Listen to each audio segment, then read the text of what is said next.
దేవుని పరిశుద్ధమైన నామానికి మహిమ కలుగుగాక. మీ అందరికీ ప్రత్యేకమైనటువంటి వందనాలు, శుభాలు తెలియజేస్తూ ఉంటున్నాను. గడిచినటువంటి నవంబర్ 25 నుంచి మనము క్రిస్మస్ ధ్యానములు, క్రీస్తు జన్మదినోత్సవ సందర్భంని పురస్కరించుకొని సందేశములను మొదలుపెట్టడం జరిగింది. కాబట్టి ఈ దినములలో మనము ప్రభు యొక్క జన్మాన్ని లేదా ప్రభు యొక్క పుట్టుకను మనం ధ్యానం చేస్తూ ఉంటున్నాం. సుమారుగా 3 సందేశాలు మనం వినడం జరిగింది.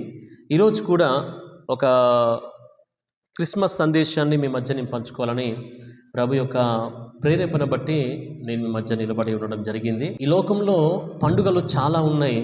కొన్ని పండుగలు ఒక ప్రాంతానికి, కొన్ని పండుగలు ఒక దేశానికి, కొన్ని పండుగలు ఒక జాతికి, మతానికి, కొన్ని పండుగలు ఒక వర్గానికి, కొన్ని పండుగలు కొన్ని గ్రామాలకు లేదా కొన్ని తెగలకు సంబంధించినవిగా ఉన్నాయి.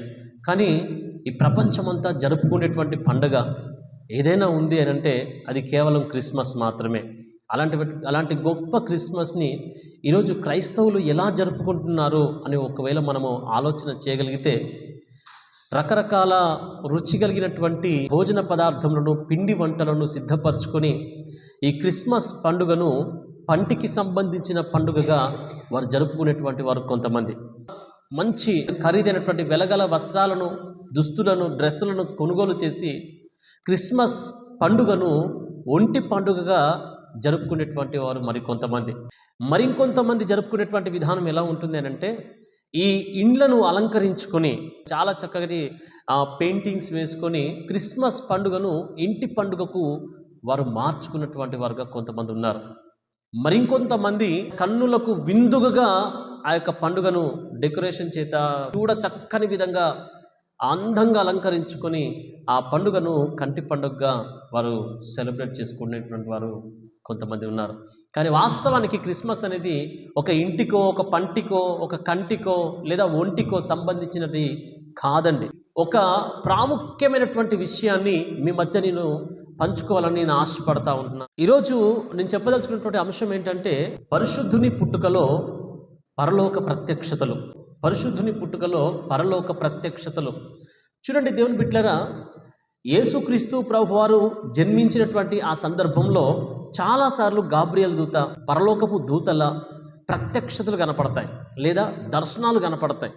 ఈరోజు వాటిని గురించి నేను మీ మధ్య పంచుకోవాలని నేను ఆశపడతా ఉంటున్నాను. ఇది కేవలం యేసుక్రీస్తు ప్రభువారు పుట్టినప్పుడే జరిగిందా అంటే కాదండి. అంతకు ముందు నుంచి కూడా దేవుని యొక్క దూతలు ప్రత్యక్షమవడం అనేది అరుదుగా జరుగుతున్నటువంటి విషయమే. మనం ఒకవేళ న్యాయాధిపతుల గ్రంథంలో గనక ఆలోచన చేయగలిగితే, గిద్యోను దగ్గరికి దేవుని యొక్క దూత వెళ్ళి ప్రత్యక్షమయ్యాడు. ఇదిగో నేను నా జనులను శత్రువు యొక్క చేతుల నుంచి విడిపించదలుచుకున్నాను, అందుకొరకు నీవు ముందుకెళ్ళు, నీ పక్షాన్ని నిలబడతానని దేవుడు తన దూత ద్వారా ఆ సందేశాన్ని అందించినట్టుగా చూస్తాం. మరొక సందర్భంలో మనం చూడగలిగితే, మనోహ అనేటువంటి వ్యక్తి వద్దకు దేవుని ఒక దూత వెళ్ళి ప్రత్యక్షమయ్యి, మీకు ఒక కుమారుడు కలగబోతున్నాడు, అతనికి పేరు సంసోన్ అని మీరు పెడతారు, అతడు నాజిరి చేయబడతాడు, ఫిలిష్తీయుల చేతిలో నుండి ఇశ్రాయేలును అతను ఏం చేస్తాడు, రక్షిస్తాడు అని చెప్పడానికి ఒక దూతను దేవుడు పంపించాడు. ఆ విధంగా మనం చెప్పుకుంటూ వెళితే అనేక సందర్భాలు మనం చూడవచ్చు. ప్రత్యేకంగా దేవుని యొక్క దూత ఎందుకు ప్రత్యక్షమవుతాడు, ఎందుకు రప్పించబడతాడు భూలోకంలో కంటే, తన భక్తులకు దేవుడు ఏదైనా సందేశం ఇవ్వదలుచుకుంటే, ఏదైనా విషయం చెప్పదలుచుకుంటే దేవుడు తన యొక్క దూతను ఈ లోకానికి పంపించడం అనేది జరుగుతున్నటువంటి విషయము. అయితే ఇవి కేవలము అక్కడ బైబిల్కే పరిమితమా, లోకంలో ఎక్కడ జరగలేదంటే జరిగినటువంటి దాఖలాలు, భక్తులు చెప్పినటువంటి సాక్ష్యముల ద్వారా కొన్నిసార్లు మనము అర్థం చేసుకోవచ్చు. ఉదాహరణకు సాధు సుందర్ సింగ్ అనేటువంటి ఒక వ్యక్తిని గురించి ఒక అద్భుతమైనటువంటి సాక్ష్యం ఉంది. ఆయన చదువుకున్నటువంటి సమయంలో ఎవరో తనకు ఒక బైబిల్, న్యూ టెస్టిమెంట్ బైబిల్ ఇచ్చి, ఆ బైబిల్ చదవండి, మీకు చాలా మేలు కలుగుతుంది, నిజదేవుని తెలుసుకుంటారని చెప్పినప్పుడు అతడు ఆ బైబిల్ని 2గా చింపి అవతల పారేసినటువంటి వ్యక్తి.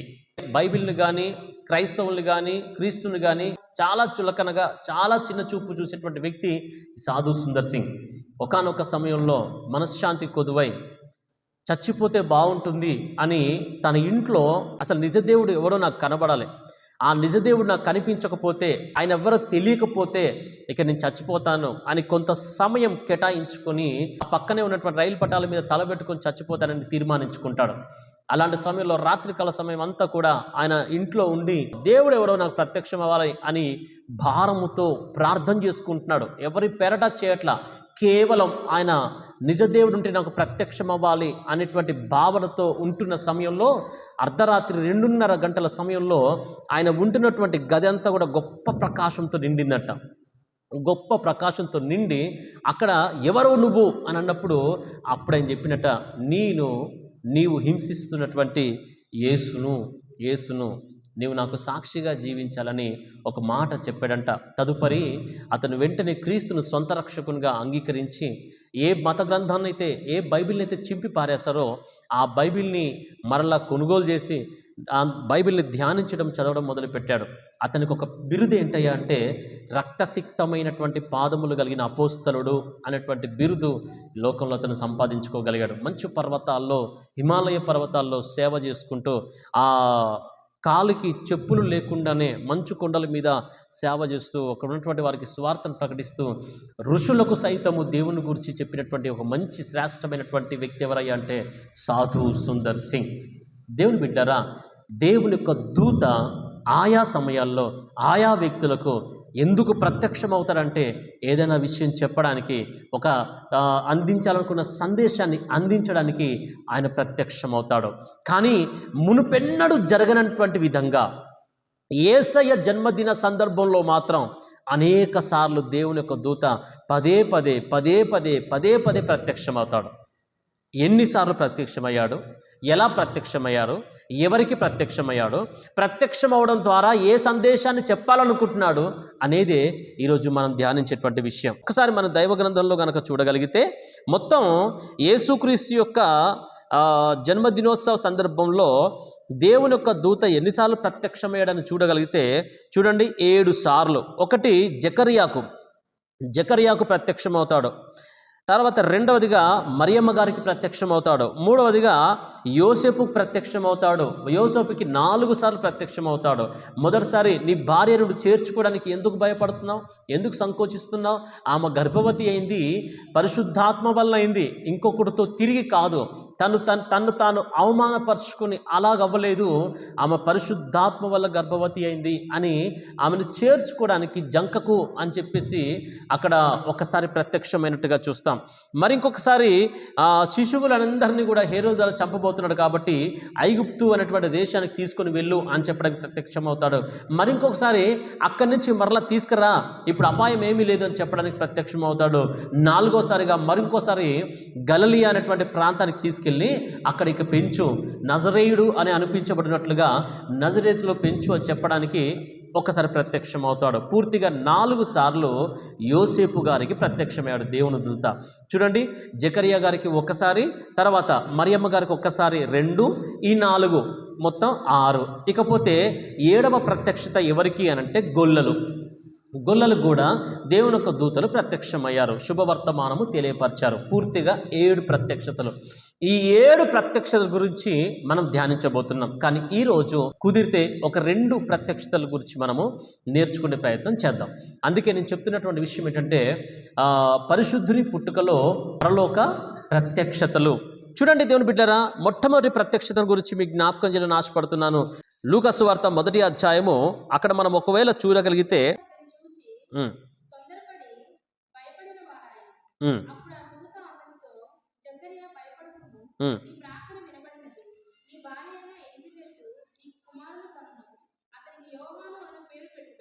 చాలు, ఇక్కడ జాగ్రత్తగా గమనించినట్లయితే మొట్టమొదటి ప్రత్యక్షత ఎవరికి కలుగుతుంది?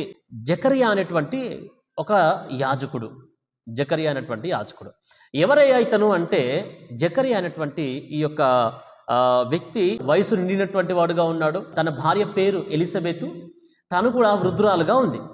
అయితే బైబిల్లో మనం చూస్తున్నాం, వారికి సంతాన భాగ్యము లేదంట, పిల్లలు కలగల. చూడండి దేవుని బిడ్డలారా, ఈ రోజుల్లో ఉన్నటువంటి పరిస్థితులు మనం గమనించగలిగితే వివాహమైందా, 1 నెల 2 నెలలు అవ్వగానే ఏమైనా విశేషం ఉందా అని చుట్టుపక్కల ఉన్నటువంటి వారు, బంధుమిత్రులు వెంటనే అడగడాన్ని మనం గమనిస్తున్నాం. అంటే ఏం ఎక్స్పెక్ట్ చేస్తున్నారు అని అంటే వారి జీవితాల్లో ఏదో ఒక ఫలం త్వరగా అందాలి అనేది కోరుకుంటున్నారు. అది ఎప్పుడు ఈ నవయుగములో ఉన్నటువంటి వ్యక్తుల పట్ల బాగా గమనించాలి. ఈ రోజుల్లో పాపులేషన్ ఎక్కువైపోయింది, జనసంఖ్య ఎక్కువైపోయింది. అంతకుముందు 2 ఆడబిడ్డలు 2 మగబిడ్డలు చాలు అన్నారు. తర్వాత 3 చాలు ముచ్చటగా అన్నారు. ఆ తర్వాత 2 చాలు అన్నారు. ఇప్పుడు 1 చాలు అనేటువంటి పరిస్థితులుగా వచ్చేసాయి. ఇంకా చెప్పాలంటే జనసంఖ్య ఎక్కువైపోతుందని కొంతమంది పిల్లల్ని కూడా కండం మానేశారు. అలాంటి దినాల్లో మనం బ్రతుకుతున్నాం. అయినా సరే ఏమైనా విశేషం ఉందా అని అడుగుతున్నారు. అంటే గమనించాలి, ఇక్కడ పిల్లల్ని తగ్గించుకుంటున్నప్పటికీ పిల్లల గురించి ఎక్స్పెక్ట్ చేసేటువంటి వారు చాలామంది. కానీ ఆ రోజుల్లో ఏ విధమైన ఆపరేషన్స్ లేవు. ఆ రోజుల్లో వారి ఆస్తి కానీ వారి సంపద కానీ ఏంటంటే పిల్లలే వారి యొక్క ఆస్తి, పిల్లలే వారి యొక్క సంపద. అలాంటి దినములలో కూడా మనం గమనిస్తున్నాం ఏంటంటే ఇక్కడ జకర్యా ఎలిజబెత్లకు పిల్లలు లేరండి. భక్తి బ్రహ్మాండంగా ఉంది, ప్రార్థన బ్రహ్మాండంగా ఉంది, యాజకత్వం అంటే దేవుని సేవకులుగా ఉన్నారు, సేవ చేసేటువంటి వారుగా ఉన్నారు, అన్నీ బాగున్నాయి. కానీ ఎవరు లేరు, ఏం లేదు అంటే ఒక తీరనటువంటి లోటు, సంతానం లేదు. అదొక లోటుగా ఉండిపోయింది. అయితే ఇక్కడ మనం ఇంకొక విషయాన్ని మీకు జ్ఞాపకం చేయాలి. ఎన్ని ఇబ్బందులున్నా, ఎన్ని శోధనలున్నా, ఎంత మనస్సు బాగోలేకపోయినా సేవకులు మాత్రం ఖచ్చితంగా ఆదివారం సమయంలో కానీ వారికి నిర్ణయించిన సమయంలో కానీ ముందుకు రావాలి, ప్రార్థన చేయాలి, ప్రభుని స్తుతించాలి, ప్రభుని ఆరాధించాలి. మనసు బాగోలేకపోయినా సరే వచ్చి వాక్యం చెప్పాలి. అవునా కదండి? ఇక్కడ జరుగుతున్న పరిస్థితి అదే. అందుకే ఎక్కువసారి చూస్తే సేవకుల్ని ప్రశంసించకుండా ఉండలేకపోతాం. జకర్యా హృదయం బాగోలేదండి. వయసు పైబడుతుంది, పిల్లలు లేరు, పుట్టెడు దుఃఖం ఒంట్లో ఉండొచ్చు, గుండెల్లో ఉండొచ్చు.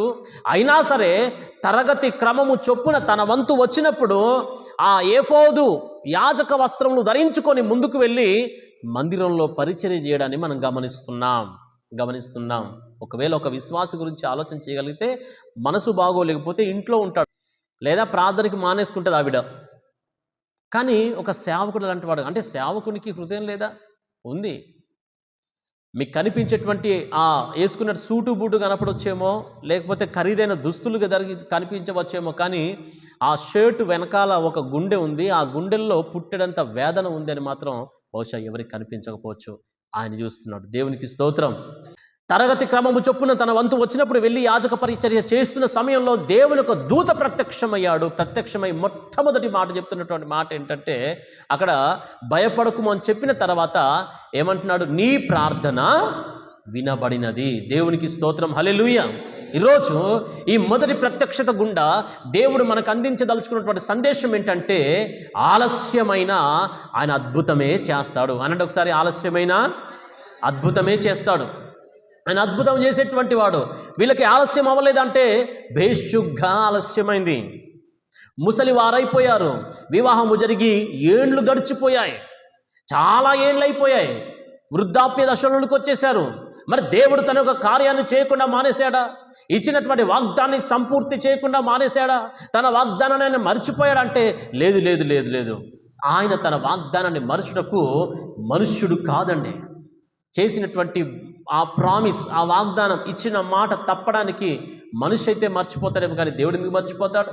ఆయన ఎంత మాత్రము మర్చిపోయే దేవుడు కాదు. కాబట్టి దేవుని మిట్ల ఆయన మాట తప్పనటువంటి వాడుగా ఉన్నాడు. దేవుడు ఇక్కడ అంటున్నాడు, ఇదిగో జకర్యా, నీ ప్రార్థన వినబడినది. ఈ క్రిస్మస్ సీజన్ సందర్భంలో ప్రభు మనతో మాట్లాడుతున్నటువంటి మాట, ఇవ్వదలుచుకున్న సందేశం ఏంటంటే, దేని కొరకు ప్రార్థన చేస్తున్నావో నాకు తెలీదు, ఎవరి రక్షణ కొరకు వేడుకుంటున్నావో నాకు తెలీదు, ఎవరికి కనిపించకుండా ఏ విషయం కొరకు ప్రభు సన్నిధిలో అంగలారుస్తున్నావో అది నాకు తెలీదు. కానీ ఒకటి మాత్రం నాకు తెలుసు, అదేంటంటే నీ ప్రార్థన ఆయన వింటున్నాడు. హల్లెలూయా. ఆయన వింటున్నాడు. ఆయన జవాబు దయచేసేటువంటి వాడుగా ఉన్నాడు. కుటుంబ రక్షణ కొరకు ప్రార్థన చేస్తున్నావా? పిల్లల యొక్క యోగక్షేమాల కొరకు ప్రార్థన చేస్తున్నావా? లేకపోతే కుటుంబ భవిష్యత్తుల కొరకు ప్రార్థన చేస్తున్నావా? సంఘ క్షేమం కొరకు ప్రార్థన చేస్తున్నావా? దేశ సంక్షేమం కొరకు ప్రార్థన చేస్తున్నావా? నీ ప్రార్థన విజ్ఞాపన ఏంటో నాకు తెలీదు, కానీ దేవుని సేవకునిగా ఈ సందర్భాన్ని సంతరించుకొని నేను చెప్పదలుచుకున్న మాట ఒకటే. మొదటి ప్రత్యక్షత, మొదటి దర్శనంలో నుండి దేవుడు చెప్తున్న విషయం ఏంటంటే, ఇంకా భయపడాల్సిన అవసరం లేదు. నీ ప్రార్థన దేవుడు ఏం చేస్తున్నాడంట? వింటున్నాడు. నీ ప్రార్థన వినబడినది అని ఎప్పుడైతే జకర్యాకు ఆ సందేశం వచ్చిందో, ఎగిరి గంతేసాడు అనుకుంటాను, బహుశా సంబరపడ్డాడు అనుకుంటాను. దేవుని బిడ్డలారా, ప్రభు మనతో చెప్తున్న మాట ఆలస్యం అవుతుంది, వాస్తవమే. చాలాసార్లు నిరుత్సాహం వస్తుంది. ఆలస్యానికి ఏమవుతుంది? నిరుత్సాహం వస్తుంది. ఇంకా దేవుడు జవాబు ఇవ్వట్లేదు, ఇంకా చేసిన ప్రార్థనకు జవాబు రావట్లేదు, ఇంకా ఇంకా ఇంకా అనేటువంటి ఈ ఎదురు చూపు అనేది ఏదైతే ఉందో దానివల్ల మనకు నిరుత్సాహం వచ్చే అవకాశం ఉంటుంది. అయితే నిరుత్సాహంలో కూడా నిరీక్షణతో ఎదురు చూచినట్లయితే దేవుడు తప్పక మన జీవితంలో జవాబు అనుగ్రహిస్తాడు. ఇక్కడ మనం అదే చూస్తున్నాం. బైబిల్ గ్రంథంలో ఇలాంటి సందర్భాలు మనం చాలా చూడవచ్చు. ఉదాహరణకి మనము అబ్రహాము గురించి ఆలోచన చేయొచ్చు. 75 సంవత్సరాల ప్రాయంలో అబ్రహామును దేవుడు పిలిచాడు. అబ్రహామా, వచ్చే నేను నిన్ను గొప్ప జనంగా దీవిస్తాను అన్నాడు. గొప్ప జనంగా దీవిస్తాను అన్నాడు అంటే అర్థం ఏంటి? నీకు సంతానాన్ని ఇస్తాను అని అర్థం కదా. అంటే నీకు ఒక బిడ్డని ఇస్తానయ్యా, నిన్ను గొప్పగా దీవిస్తానయ్యా అన్నాడు. మంచిది ప్రభువా అని అబ్రహాం వెంటనే గుడ్డిగా నమ్మేసి ఏమీ ఆలోచించకుండా ఏ విధమైనటువంటి విచారణ చేయకుండా వెంటనే ప్రభుతో పాటు వెళ్ళిపోయాడు. చూపించే దేశానికి వెళ్ళాడు. దేవుడు అన్ని విధాలుగా ఆస్తి పాస్తులు ఇవన్నీ కూడా సంపత్తి అన్నీ ఇస్తూ ఉన్నాడు, దీవిస్తున్నాడు. బాగానే ఉంది. కానీ ఇంకా ఒక లోటు ఏంటంటే అబ్రహాంకి దేవుడు ఇస్తాడన్నది ఇంక ఇవ్వలేదే. కానీ సందేహం లేదండి, ఏ విధమైన సందేహం లేదు, అలాగే ఉన్నాడు. ఆ తర్వాత కొంతకాలంలోనే మరల దేవుడు అబ్రహాముని ఆ గుడారం నుంచి బయటికి తీసుకొచ్చేసాడు. అబ్రహామా, బయటికి రా. రాత్రికాల సమయంలో ఏది ప్రభువా నువ్వు ఎందుకు పిలుస్తున్నావు అని అనుకుంటూనే బయటకు వచ్చాడు. ఒకసారి ఆకాశం వైపు చూశాడు. ఏమున్నాయి? చుక్కలు ఉన్నాయి ప్రభువా, నక్షత్రాలు ఉన్నాయి. వీలైతే లెక్కెట్టు. నేనెట్లా లెక్క పెట్టగలను ప్రభువా? నాకు చాతవుతుందా అని అంటే, నీ సంతానాన్ని అలా దీవిస్తాను అన్నాడు. సంబరంతో మరలా సంతోషంతో మరలా ఇంటికి వెళ్ళిపోయాడు, లోపలికి వెళ్ళిపోయాడు. మరికొద్ది దినముల్లోనే ఇసుకరేణు దగ్గర తీసుకెళ్ళిపోయాడు. ఇదిగో చేతితో పట్టుకుని ఇలా పైకి లేపు, ఈ ఇసుకరేణులాగా నీ సంతానాన్ని దీవిస్తానన్నాడు. ఇలా అనుక్షణము దేవుడు తన యొక్క వాగ్దానాన్ని అబ్రహాంకు గుర్తు చేస్తూ తీసుకొచ్చాడు. అయితే మీరు గమనించండి, 75 సంవత్సరాల సమయంలో దేవుడు అబ్రహాంకు సంతానం ఇస్తానని వాగ్దానం చేస్తే 100 సంవత్సరాల ప్రాయంలో అబ్రహాంకు దేవుడు సంతానాన్ని ఇచ్చాడు. అంటే ఎన్ని సంవత్సరాలు పట్టిందండి? 25 సంవత్సరాలు. 25 సంవత్సరాల ఎదురుచూపు. మరి సమయం గడిచిపోతుంది, సంవత్సరాలు దొరుకుతున్నాయి, కాలము పరిగెడతా ఉంది. దేవుడు తన యొక్క వాగ్దానాన్ని మర్చిపోయాడా అని అంటే మర్చిపోలేదు. 25 కాదు, 250 సంవత్సరాలు గడిచినా దేవుడు చేస్తానన్నది తప్పకుండా చేస్తాడు. హల్లెలూయా. అబ్రహాము జీవితంలో ఆలస్యం అవుతుంది. అబ్రహాము జీవితంలో అనుకున్నది వెంటనే దొరకలా. అబ్రహాము ఎదురు చూస్తూనే ఉన్నాడు. అలాగని ఇవ్వకుండా పోయిండా? లేదు. ఆలస్యమైనా దేవుడు తప్పక మన జీవితాల్లో కార్యమే చేస్తాడు. అబ్రహాము జీవితంలో కూడా మనం అదే చూస్తున్నాం. దేవుని బిడ్డలారా, 38 సంవత్సరాల నుంచి ఒక వ్యక్తి ఆ కోనేరు దగ్గర పడి ఉండి అందరూ బాగా వెళ్ళిపోతుంటుంటే ఇతడు మాత్రం ఎదురు చూస్తా ఉన్నాడు. ఎప్పుడు నా వంతు వస్తుందా, ఎప్పుడు నేను బాగుపడతానా, ఎప్పుడు నేను బాగుపడతానా అని చూస్తూ ఉన్నాడు. కానీ ఆ చూపులుగానే మిగిలిపోయాయి. తను ముందు కదలలేని మెదలేని స్థితి. చూస్తూనే 38 సంవత్సరాలు గడిచిపోయాయి. 38 సంవత్సరాలు. ఇంక అనుకున్నాడు అతను, ఇంకా కొద్ది కాలంలోనే నేను ఇక్కడే చచ్చిపోతాను, ఇక్కడే ఉండిపోతాను. ఒంటికి రెంటికి అంతా మలమూత్ర విసర్జనలు ఇక్కడే అయిపోతున్నాయి. అందరికీ ఎవడో ఒకడు తోడున్నాడు, నాకు మాత్రం ఎవడు తోడులేడు. నేను ఒక్కడే ఇక్కడే నా జీవితం ముగించబడతాది అని బహుశా అనుకుంటూ నిరాశతో ఉన్నాడేమో, అనుకుంటూ నిరుత్సాహంతో ఉన్నాడేమో. ఈలోపు ఒక వ్యక్తి అలా రానే వచ్చి బాగుపడాలనుకుంటున్నావా అంటే, నాకెవ్వడు లేడయ్యా బాగుపడడానికి. ఒకవేళ నువ్వు సాయం చేస్తే నేను పడతాను బాగు అనుకుంటూ ఉన్నాడేమో. ఒకవేళ నీకు నీళ్ళు అవసరంలా, ఆ నీళ్లు కదిలించబడ్డమో, ఎప్పుడో ఒకసారి దేవదూత దిగొస్తే కదులుతాయేమో. నీళ్లు కదిలించబడ్డం అనే ప్రక్రియ లేకుండా స్వస్థత ఇచ్చేటువంటి వాడు నీ దగ్గరకు వచ్చాడు. నీవు బాగుపడాలంటే జస్ట్ నేను చెప్పించే లేచి పరిపెత్తుకొని నడువు అన్నాడంతే ఆ నోటి మాటలోంచి వచ్చినటువంటి శక్తి, ఆ మాటలోంచి వచ్చినటువంటి ప్రభావం వెంటనే లేపగలిగింది. లేచాడు, ఆ యొక్క పక్క బట్టల్ని మరతేసుకున్నాడు, నడుచుకుంటూ వెళ్ళిపోవడం మొదలుపెట్టాడు. అందరూ ఆశ్చర్యపోతున్నారు. నీరు ఎప్పుడు కదులుతుందా, ఎప్పుడు దూకుదామా, నీరు ఎప్పుడు కదులుతుందా, ఎప్పుడు దూకుదామని అందరూ నీటి కాడ ఎదురు చూస్తున్నారు. ఇతను మాత్రం పైనుంచి అలా మెట్టు దిక్కుంటూ గబగబా దిగి బాగా ఎల్లుతుంటే చూసి అందరూ ఆశ్చర్యపోతున్నారు. అరే, మోస్ట్ సీనియర్ పేషెంట్ ఎవడైతే ఉన్నాడో వాడు ఎలా నడుస్తున్నాడు? నీళ్లు కదలలేదే, వాడెప్పుడు దిగాడు, వాడెప్పుడు దూకాడు? నీళ్లు కదిలించబడాల్సిన అవసరం లేదు. నీళ్లను సృష్టించినటువంటి సృష్టికర్తే నా దగ్గరకు వచ్చాడు, నన్ను ఆయన బాగు చేశాడని చెప్పాడు. దేవుని మహిమ కలుగును గాక. హల్లెలూయా. ప్రియ దేవుని బిడ్డలారా, ఈరోజు అదే జ్ఞాపకం చేస్తున్నాను. ఆలస్యం అవ్వలేదా అంటే బేషుగ్గా ఆలస్యమైంది. విపరీతమైన బాధ, విపరీతమైన మానసిక క్షోభ, ఒంటరితనాన్ని ఫీల్ అవుతున్నటువంటి అనుభూతి అతని జీవితంలో ఉంది. విచారంతో ఉన్నాడు, కృంగిపోతూ ఉన్నాడు, నిస్పృహలో ఉన్నాడు, నిరాశలో ఉన్నాడు. అయినా సరే దేవుడు తనను వెతుక్కుంటూ తన దగ్గరికి వచ్చి తనను బాగు చేసి తనను ముట్టి స్వస్థపరిచినట్టుగా మనం బైబిల్లో చూస్తున్నాం. ఆలస్యమైనా నీ ప్రార్థన దేవుడు వింటాడు. మొదటి ప్రత్యక్షత మనకు తెలియపరుస్తున్నదే. ఈరోజు ఈ క్రిస్మస్ సందర్భముగా ప్రభు మనతో చెప్తున్న మాట, నువ్వే విషయం కొరకు ప్రార్థన చేస్తున్నావో, నువ్వు దేని కొరకు ఆశపడుతున్నావు, అది ఖచ్చితంగా దేవుడు మనకి ఇచ్చేటువంటి వాడు. హన్నాతో ఏలి అనేటువంటి యాజకుడు ఒక మాట చెప్పాడు, నీవు కోరినది యావత్తు నీకు కలుగునుగాక అని చెప్పాడు. కీర్తన గ్రంథంలో ఒకవేళ మనం చూడగలిగితే 20వ కీర్తన 4వ వచనాన్ని ఒకసారి చదువుకుందాం. చూడండి, నీ కోరిక సిద్ధింపచేసి నీ ఆలోచన యావత్తును సఫలపరచునుగాక. మన కోరిక దేవుని చిత్తానుసారమైనదైతే ఆయన సిద్ధింపచేస్తాడు. మన ఆలోచన ప్రకారంగా ఉన్నటువంటి విజ్ఞాపనకు తగిన జవాబు దేవుడు అనుగ్రహిస్తాడు. జకర్యాకు చేసినటువంటి వాగ్దానం ఈరోజు మనం దాన్ని సొంతం చేసుకోవాలి. మొదటి ప్రత్యక్షత జకర్యా కలిగింది. జకర్యాతో దేవుడు చెప్తున్నాడు, నీ ప్రార్థన వినబడినది. ఎస్, ఈరోజు మన ప్రార్థన కూడా దేవుడు వింటాడు. అందులో నుంచి ప్రభు ఇచ్చేటువంటి ఒక చిన్న లైన్, స్టేట్మెంట్, సందేశం ఏంటంటే, ఆలస్యమైన ఆయన అద్భుతమే చేస్తాడు. రెండో విషయాన్ని కూడా జ్ఞాపకం చేసుకునే ప్రయత్నం చేద్దాం. గమనించండి, ఈ రెండవ ప్రత్యక్షతలో దేవుడు ఎవరిని దర్శించాడు అని చూస్తే మరియమ్మ గారిని దేవుడు దర్శించాడు.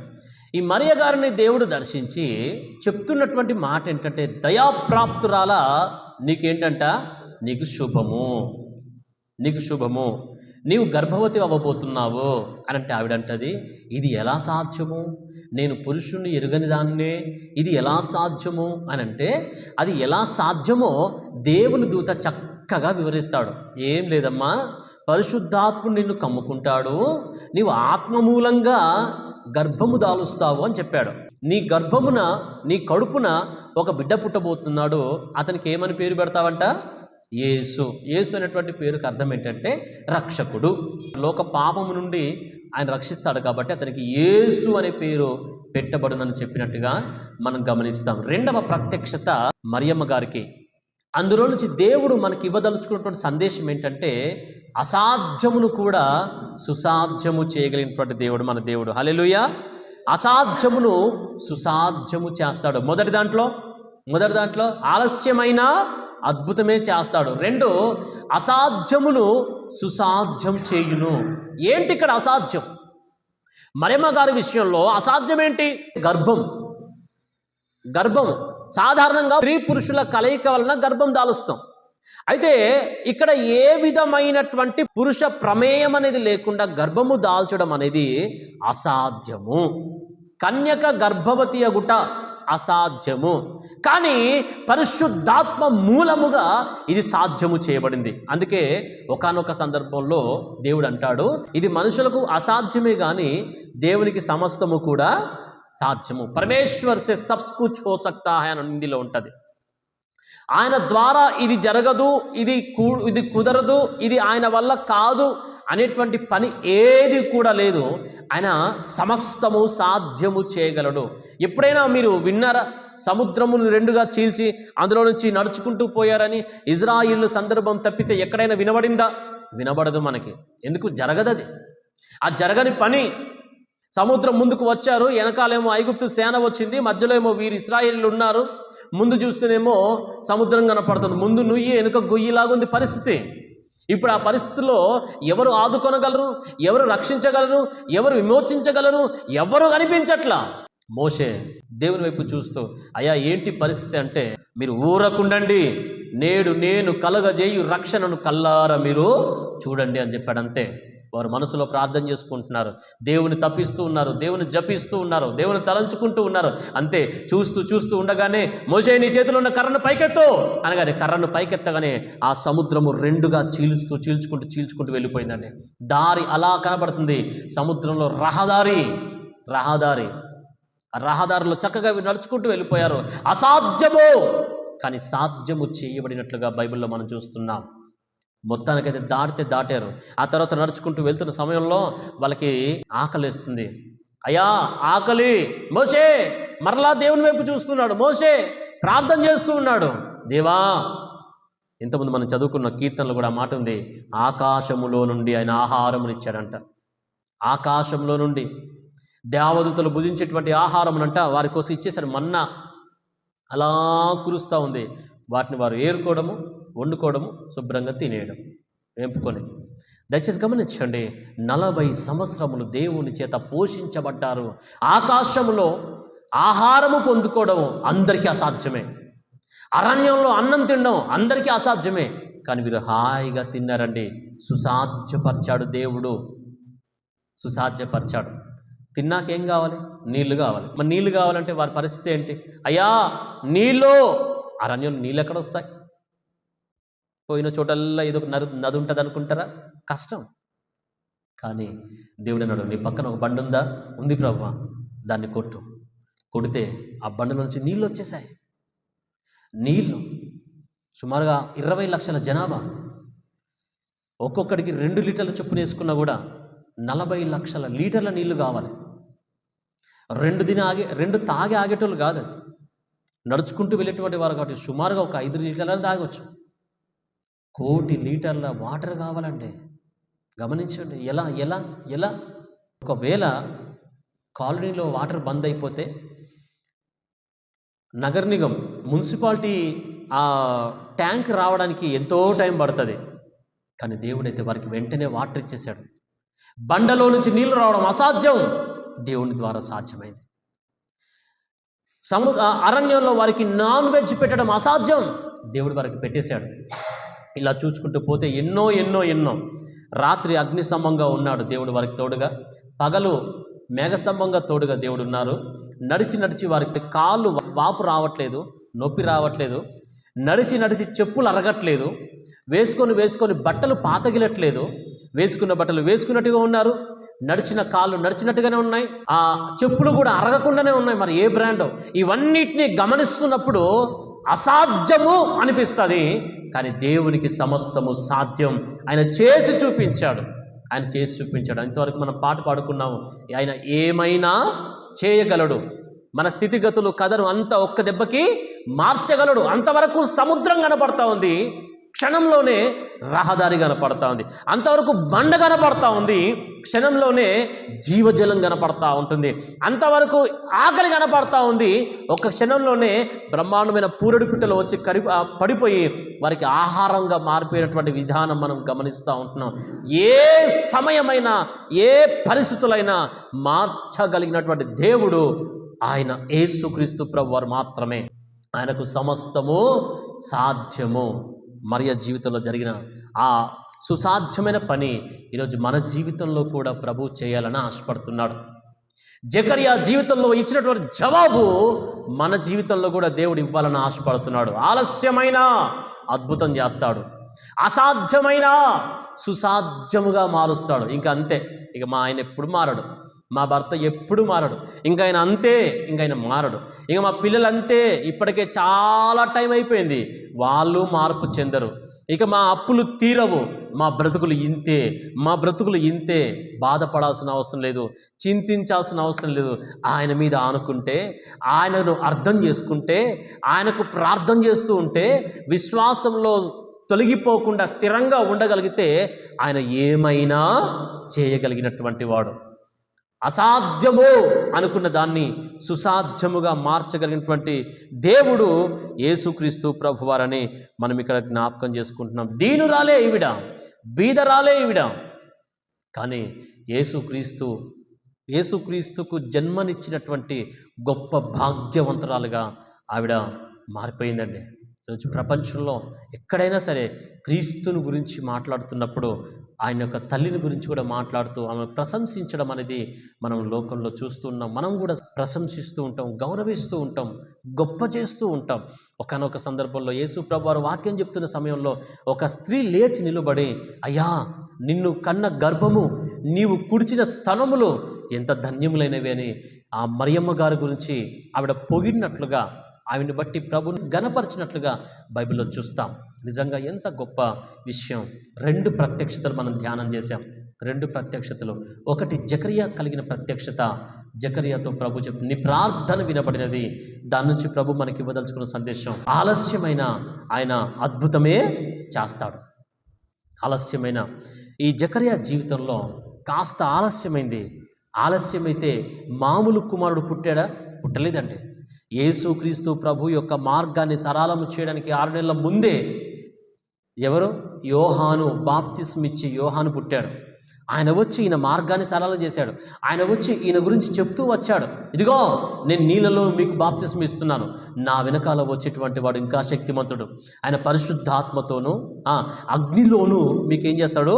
బాప్తిస్మిస్తాడు. ఆయన చెప్పుల వారును ముట్టడానికి కూడా నేను యోగ్యుని పాత్రుణ్ణి కాను అని ఆయన్ను గొప్ప చేశాడు. అలాంటి శ్రేష్టమైనటువంటి కుమారుణ్ణి ఇదిగో ఈ యొక్క కుటుంబం జకరియా ఎలిజబెతులు పొందుకోవడం జరిగింది. ఈ యోహాను గురించి బైబిల్ చెప్తున్న మాట, యేసు ప్రభు ఇస్తున్న సాక్ష్యం ఏంటంటే, స్త్రీలు కన్న వారిలో యోహాను కంటే గొప్పడెవ్వడు లేడు. ఎంత గొప్ప కుమారుణ్ణి కన్నారండి ఈ యొక్క జకరియా ఎలిజబెతులు. అందుకే అంటున్నాను, ఆలస్యమైంది కాబట్టే అద్భుతమైన కుమారుని దేవుడు వారికి ఇచ్చాడు.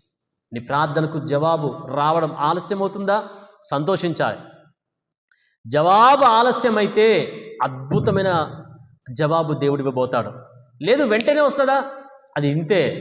కానీ కాస్త ఆలస్యమైతే అంత దీవెన ప్రభు మనకిస్తాడు. దేవునికి స్తోత్రం. కాబట్టి ప్రియులరా, ఆలస్యమైన అద్భుతం చేస్తారు. 2 మరియమ్మ గారికి కలిగినటువంటి ప్రత్యక్షత, అసాధ్యమైన సుసాధ్యం చేస్తాడు ఆయన. కన్యక గర్భవతి అగుట అసాధ్యం, దేవుడు సుసాధ్యపరిచాడు. మన జీవితాల్లో ఇది జరగదు, ఇది జరగట్లేదు, ఇతను మారట్లేదు, నా బ్రతుకు దీవించబడట్లేదు, ఆధ్యాత్మికంగా నేను స్థిరపరచబడలేకపోతున్నాను, ఇది కలిగితే బాగుండు, ఇది అవితే బాగుండు అని ఒకవేళ మనం అనుకుంటున్నామేమో, అవన్నీ చేయడానికి ఆయన సమర్థుడు, శక్తి కలిగినవాడు. మన ప్రభువును రక్షకుడైన యేసుక్రీస్తు నామములో మీ అందరికీ ప్రత్యేకమైనటువంటి శుభాలు, వందనాలు తెలియపరుస్తూ ఉంటున్నాను. గడిచినటువంటి వారంలో మనము పరిశుద్ధుని పుట్టుకలో పరలోక ప్రత్యక్షతలు అన్నటువంటి ఒక శీర్షికను ప్రారంభించడం జరిగింది. అందులో 2 విషయాల్ని మీ మధ్య పంచుకోవడం జరిగింది. జకరియాకు కలిగినటువంటి ప్రత్యక్షత దేవదూత ద్వారా, దాని నుంచి దేవుడు ఆలస్యమైన అద్భుతము చేయువాడు అనేటువంటి సందేశాన్ని మనం తెలుసుకోవడం జరిగింది. రెండవదిగా మరి మనము మరియ గారికి కలిగినటువంటి ప్రత్యక్షత దర్శనం గురించి కూడా మనం చూచాము.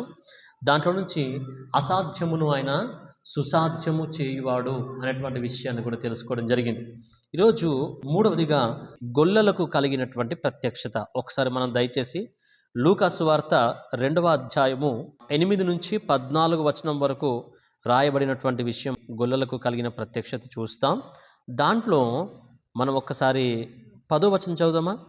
10వ వచనము, అయితే ఆ దూత భయపడకుడి, ఇదిగో ప్రజలందరికీ కలుగబోవు మహా సంతోషకరమైన సువర్తమానము నేను మీకు తెలియజేయుచున్నాను. చాలా జాగ్రత్తగా సందేశాన్ని వినేటువంటి ప్రయత్నం చేద్దాం. మనము నవంబర్ 25 నుండి సెమీ క్రిస్మస్ జరిగినప్పటి నుంచి కూడా క్రిస్మస్ సందేశాలను లేదా క్రిస్మస్ ధ్యానములను ప్రారంభించాం.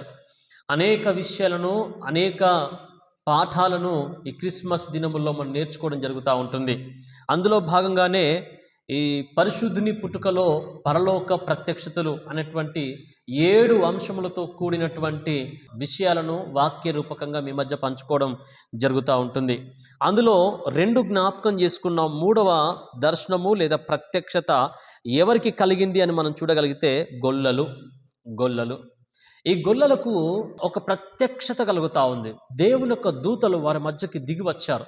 రాత్రి వేళ మందను కాచుకుంటున్న సమయంలో పరలోకం నుండి ఒక గొప్ప వెలుగు వచ్చింది. పరలోకపు దూతలు దిగి వచ్చారు. పరలోకపు సందేశం వారి మధ్యకు వచ్చింది. వారు చెబుతున్నటువంటి సందేశంలో ఒక కీలకమైన మాట మాత్రం నేను మీకు జ్ఞాపకం చేస్తూ ఉంటున్నాను. ఒక శుభవర్తమానము అని చెప్పారు. ఎవరికి ఆ శుభవర్తమానం అంటే పర్టికులర్గా అక్కడ రాయబడి ఉంది. అక్కడ చూడండి, ఆ మాట ఏముంది అక్కడి ప్రజలందరికీ అని ఉందండి.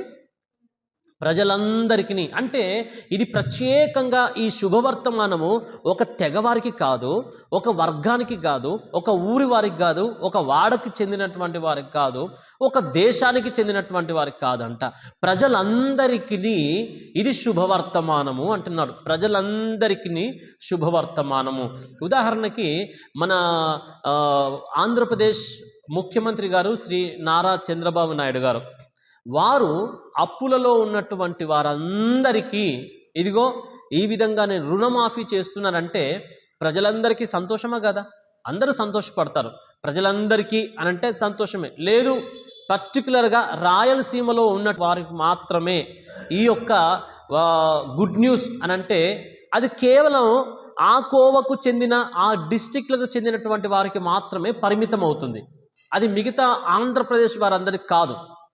కానీ మరొక రకంగా చూస్తే కోస్తా వారికి ఇదిగో ఈ విధమైన రుణమాఫీ నేను చేస్తున్నానంటే అది కోస్తా ఆంధ్రకు చెందిన వారికి మాత్రమే పరిమితం అవుతుంది. అది అందరికీ చెందినటువంటి గుడ్ న్యూస్ కాదు.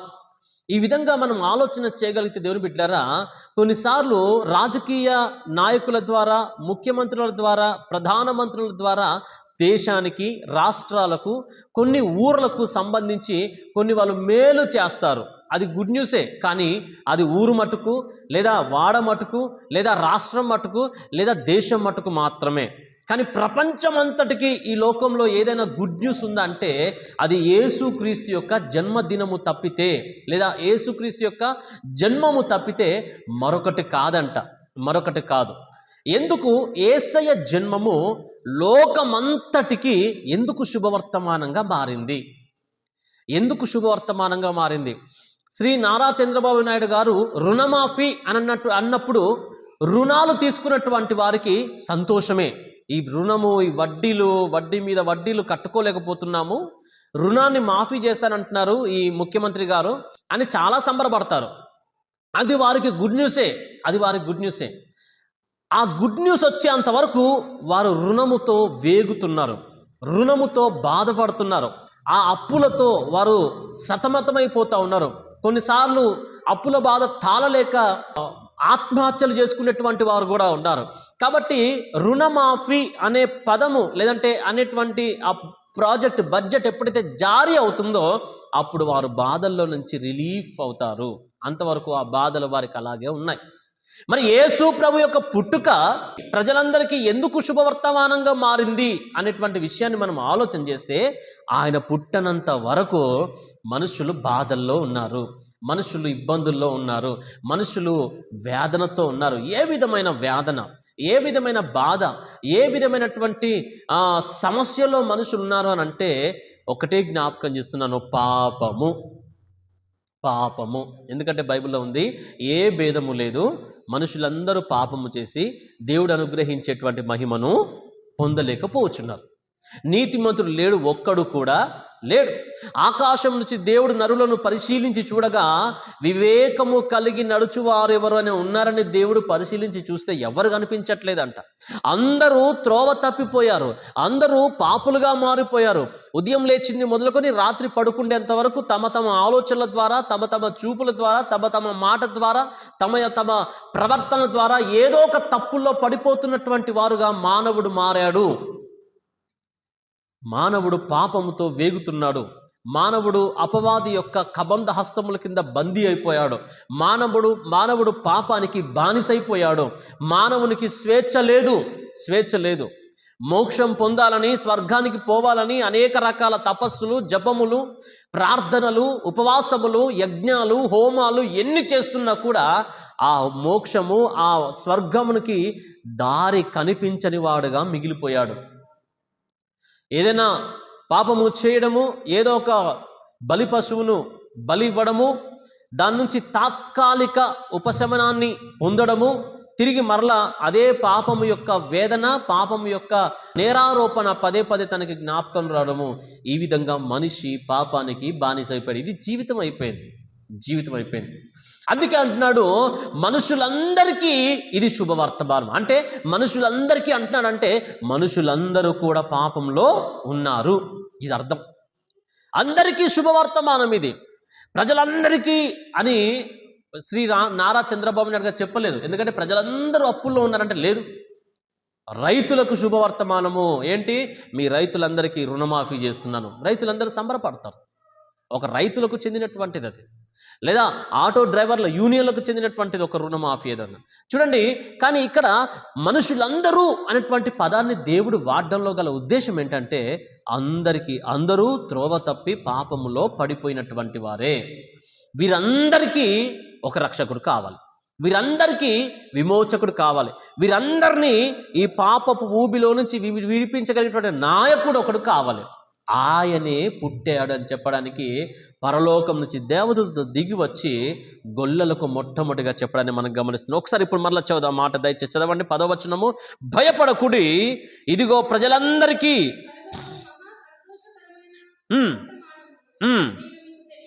తెలియజేయుచున్నాను. చూడండి, దావీదు పట్టణమందు నేడు రక్షకుడు మీ కొరకు పుట్టి ఉన్నాడు, ఈయన ప్రభువైన క్రీస్తు. మీ కొరకు, ప్రజలందరి కొరకు పుట్టినటువంటి వాడు ఎవరయ్యా అంటే ప్రభు అయినటువంటి యేసు క్రీస్తు. అదేవిధంగా మత్తయి సువార్త 1వ అధ్యాయము 21వ వచనం చూస్తే, ఆమె యొక్క కుమారుని కనును, తన ప్రజలను వారి పాపముల నుండి ఆయనే రక్షించును గనుక చాలండి, యేసు అనేటువంటి పేరు పెట్టబడుతుందని బైబిల్ ఇక్కడ మనకి సెలవిస్తూ ఉంటుంది. ఎంత శ్రేష్టమైనటువంటి విషయం నా ప్రియమైన దేవుని బిడ్డలారా. యేసు క్రీస్తు ప్రభువారు ఆ దివి నుండి ఈ భూమికి రావడానికి గల కారణము మానవుని యొక్క పాపమే.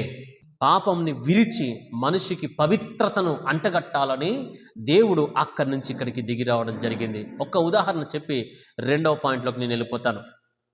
బైబిల్ గ్రంథంలో మనము మార్కు సువార్త 5వ అధ్యాయంలోకి వస్తే అక్కడ సేనా దయ్యం పట్టినటువంటి వ్యక్తి గురించి మనం చూడొచ్చు. సేనా దయ్యం పట్టిన వ్యక్తి. అయితే ఆ సేనా దయ్యం పట్టిన వ్యక్తి కొరకు యేసుక్రీస్తు ప్రభువారు వచ్చాడని బైబిల్లో ఉంది. బాగా గమనించండి. ఈ దెయ్యం పట్టినటువంటి వ్యక్తి గోరీల మధ్య ఉన్నాడు, సమాధుల్లో ఉన్నాడు. సమాధుల్లో అతనికి ఒంటి మీద దుస్తులు లేవు, లేదా బట్టలు లేవు, దిగంబరగా ఉన్నాడు. ఎన్నిసార్లు ఎంతమంది వచ్చి బట్టలు కప్పేటువంటి ప్రయత్నం చేసినా కూడా వాటిని చిప్పుకుంటున్నాడు. చేతులకు సంఖ్యలతో బంధించే ప్రయత్నం చేస్తే వాటిని తుత్తునియలుగా చేసుకుంటున్నాడు, తెంపేసుకుంటున్నాడు. ఎన్ని రకాలుగా వాడిని బంధించి ఒక దగ్గరికి తీసుకొద్దాము అనంటే వాడు అలివి కావట్లేదు. అన్నిటినీ తెంచుకుంటున్నాడు, అందరినీ తరుముతున్నాడు. ఇది అతని యొక్క పరిస్థితి, కండిషన్. సమాధుల్లో బ్రతుకుతున్నాడు. ఆ ఒక్క వ్యక్తి కొరకు యేసయ్య గలిలయ సముద్రము దాటి వచ్చినట్లుగా బైబిల్లో మనం చూస్తాం. గెన్నెసరేతు తీరమున ఉన్నటువంటి ఆ సమాధుల తోటలోనికి యేసుక్రీస్తు ప్రభువారు వచ్చారు. ఎక్కడి నుంచి వచ్చారో తెలుసా అండి? గలిలయలో ఉన్నటువంటి సముద్రం, ఆ గలిలయ సముద్రాన్ని దాటి వచ్చాడు. పోనీ ఒక సమూహం కొరకు వచ్చాడా? ఒక గుంపు కొరకు వచ్చాడా? ఒక సంఘములో వాక్యం చెప్పడానికి వచ్చాడా? ఒక ఊరంతటిని సువార్త ద్వారా రక్షించడం కొరకు వచ్చాడంటే లేదు లేదు లేదు లేదు. ఓన్లీ 1 పర్సన్, కేవలం ఒక్క వ్యక్తి కోసమే యేసయ్య దిగి వచ్చాడు. బాగా అర్థం చేసుకోండి, కేవలం ఒక్క వ్యక్తి కోసమే. సుమారుగా 10 కిలోమీటర్ల ప్రయాణం ఉందండి. 10 కిలోమీటర్ల ప్రయాణం. ఒక్కడే ఆ సముద్రాన్ని దాటి ఒక్క వ్యక్తి కొరకే ఆయన వచ్చాడు. ఆ ఒక్క వ్యక్తినే బాగు చేశాడు. ఆయనకి ఉన్నటువంటి దెయ్యాన్ని విడిపించాడు. ఆయన ఉన్నటువంటి ఆ నగ్నత్వాన్ని కప్పాడు. దుస్తులను అతని మీద కప్పాడు. ఆయన స్వస్థచిత్తుడయ్యాడు, బట్టలు ధరించుకున్నాడు, యేసు పాదాల దగ్గర కూర్చున్నాడని బైబిల్లో కనపడుతుంది. ఏమండి, ఈ ఈ ఈ విధంగా అతన్ని మార్చిన తర్వాత వెంటనే ఆ ప్రాంతాన్ని విడిచిపెట్టి యేసయ్య మరలా వెళ్ళిపోయాడు. అంటే ఎవరి కోసం వచ్చాడంటే ఒక్కడి కోసమే. దేవుడు ఆయనకు నశించిపోతున్న ఒక్క పాపైనా సరే ఆయనకి చాలా అవసరం. ప్రియమైనటువంటి దేవుని జనంగమా, లూకాసువార్త 19:10 అంటాడు, నశించిన దాన్ని వెదకి రక్షించుటకు మనుష్య కుమారుడైనటువంటి యేసు ఈ లోకానికి వచ్చాడు. అందుకు వచ్చాడు. మనందరము పాపములుగా, మనందరము రోత బ్రతుకులో, పాప బ్రతుకులో ఉన్నామేమో, మనందరి రక్షించుట కొరకు యేసుక్రీస్తు ప్రభుల వారు ఈ లోకానికి రావడం జరిగింది. ఇదే శుభవర్తమానము. మన పాపం నుండి మనల్ని విడిపించడానికి ఆయన వచ్చాడు. పాపంతో చచ్చిపోతే నరకము అనేటువంటి ఆ వేదన మన మీద ఉండకూడదు అనేటువంటి ఉద్దేశంతోనే క్రీస్తు ప్రభువారు ఈ లోకానికి వచ్చి మనందరి పాపములను ఆయన శిలువ మీద మోసి ఆయన మనకు బదులుగా బలియాగమై సమాధి చేయబడి సమాధిని గెలిచి 3వ దినాన్ని తిరిగి లేచి, ఓ మరణమా నీ ముల్లెక్కడా, ఓ మరణమా నీ విజయం ఎక్కడా అని పాపపు ముళ్ళును మరణమును విరిచినటువంటి వాడుగా జయశాలిగా క్రీస్తు ప్రభువారు మనకు కనపడతా ఉన్నారు. అలాంటి క్రీస్తు రక్తంలో కడగబడితే మన పాపములన్నిటి కూడా విమోచన కలుగుతుంది. అందుకనే బైబిల్ గ్రంథంలో సౌలు అనేటువంటి ఒక వ్యక్తి పౌలుగా మారాడు. ఆ పౌలుగా మారడానికి యేసు రక్తంలో తాను కడుక్కున్నాడు. అందుకని మనం చూస్తాం, యేసు రక్తము ప్రతి పాపమును కడుగును. సమస్త దుర్నీతి నుండి మనలను పరిశుద్ధులుగా పవిత్రులుగా చేసేది యేసు రక్తం మాత్రమే. అందుకే ఆ భక్తుడు అంటాడు, పూర్వము నేను దూషకుడను, పూర్వము నేను హానికరుడను, పూర్వము నేను హింసకుడను, కానీ ఇప్పుడైతే క్రీస్తు కొరకు రాయబారిని, బ్రతికితే క్రీస్తే, చావైనా కూడా క్రీస్తే అనేటువంటి మంచి నినాదాలు చేతబట్టుకొని సువార్త అనేటువంటి ఆయుధాన్ని పట్టుకొని అనేకుల మధ్యలోకి వెళ్ళి క్రీస్తుని గురించి ప్రకటించే గొప్ప సాక్షిగా అతడు మారాడు. ప్రియమైన దేవుని జనాంగమా, యేసు క్రీస్తు అందరికీ ప్రభువు. ఒకరికి కాదట, అందరికీ ప్రభువు, అందరి కొరకు ఈ లోకానికి ఆయన రావడం జరిగింది. ఇది శుభవర్తమానం. ఒక ప్రాంతానికి, ఒక వర్గానికి, ఒక దేశానికి, ఒక భాష వారికి కాదంట, ప్రపంచమంతటికి ఇదే శుభవర్తమానమని మనం చూస్తూ ఉన్నాం. అందుకే రక్షించగలిగిన రక్షకుడు అనే మాట నేను ఇక్కడ జ్ఞాపకం చేస్తున్నాను. పాపము నుండి, శాపము నుండి రక్షించగలిగిన రక్షకుడు కేవలం ఆయనే, యేసుక్రీస్తు ప్రభుల వారు. ఇది 3వ ప్రత్యక్షత గొల్లలకు. ఈ గొల్లలకు కలిగినటువంటి 3వ ప్రత్యక్షతలో ప్రభు మనతో మాట్లాడుతున్నాడు.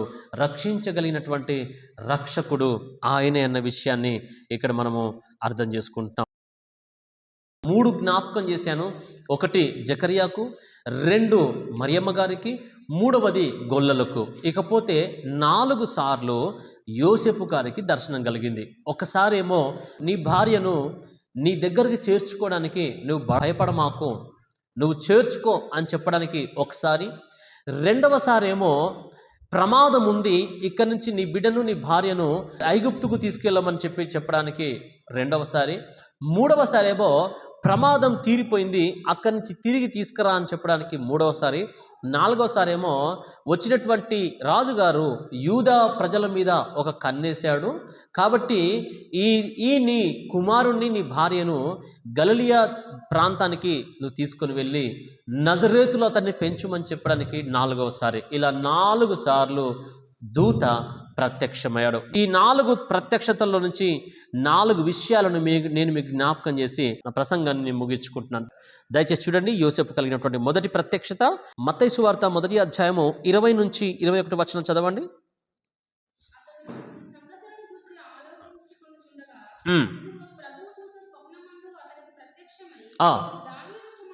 దావీదు కుమారుడైన యోసేపు,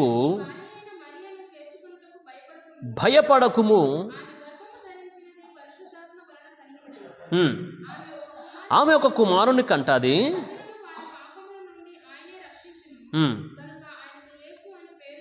చాలండి, జాగ్రత్తగా గమనించండి. ఇక్కడ యోసేపు యొక్క పరిస్థితి ఏంటంటే ఒక రకమైన గందరగోళంలో ఉన్నాడు, ఒక రకమైనటువంటి అయోమయంలో ఉన్నాడు. వాస్తవానికి యోసేపు నీతిమంతుడు, చాలా మంచివాడు, యవనస్తుడు, ఏ తప్పిదము అతనిలో మనకు కనిపించదు, చాలా మంచోడు. అయితే తనకు తెలిసిన విషయం ఏంటంటే తన భార్య గర్భవతి అయిందన్న విషయం అర్థమైంది. ఎప్పుడైతే తను గర్భవతి అయిందన్న విషయం తనకు అర్థమైందో ఆమెను అవమానించక, అర్థమవుతుందా, ఆమెను అవమానపరచడము ఆయనకి ఇష్టం లేక రహస్యంగా వదిలిపెడదామని అనుకుంటున్నాడంట. రహస్యంగా.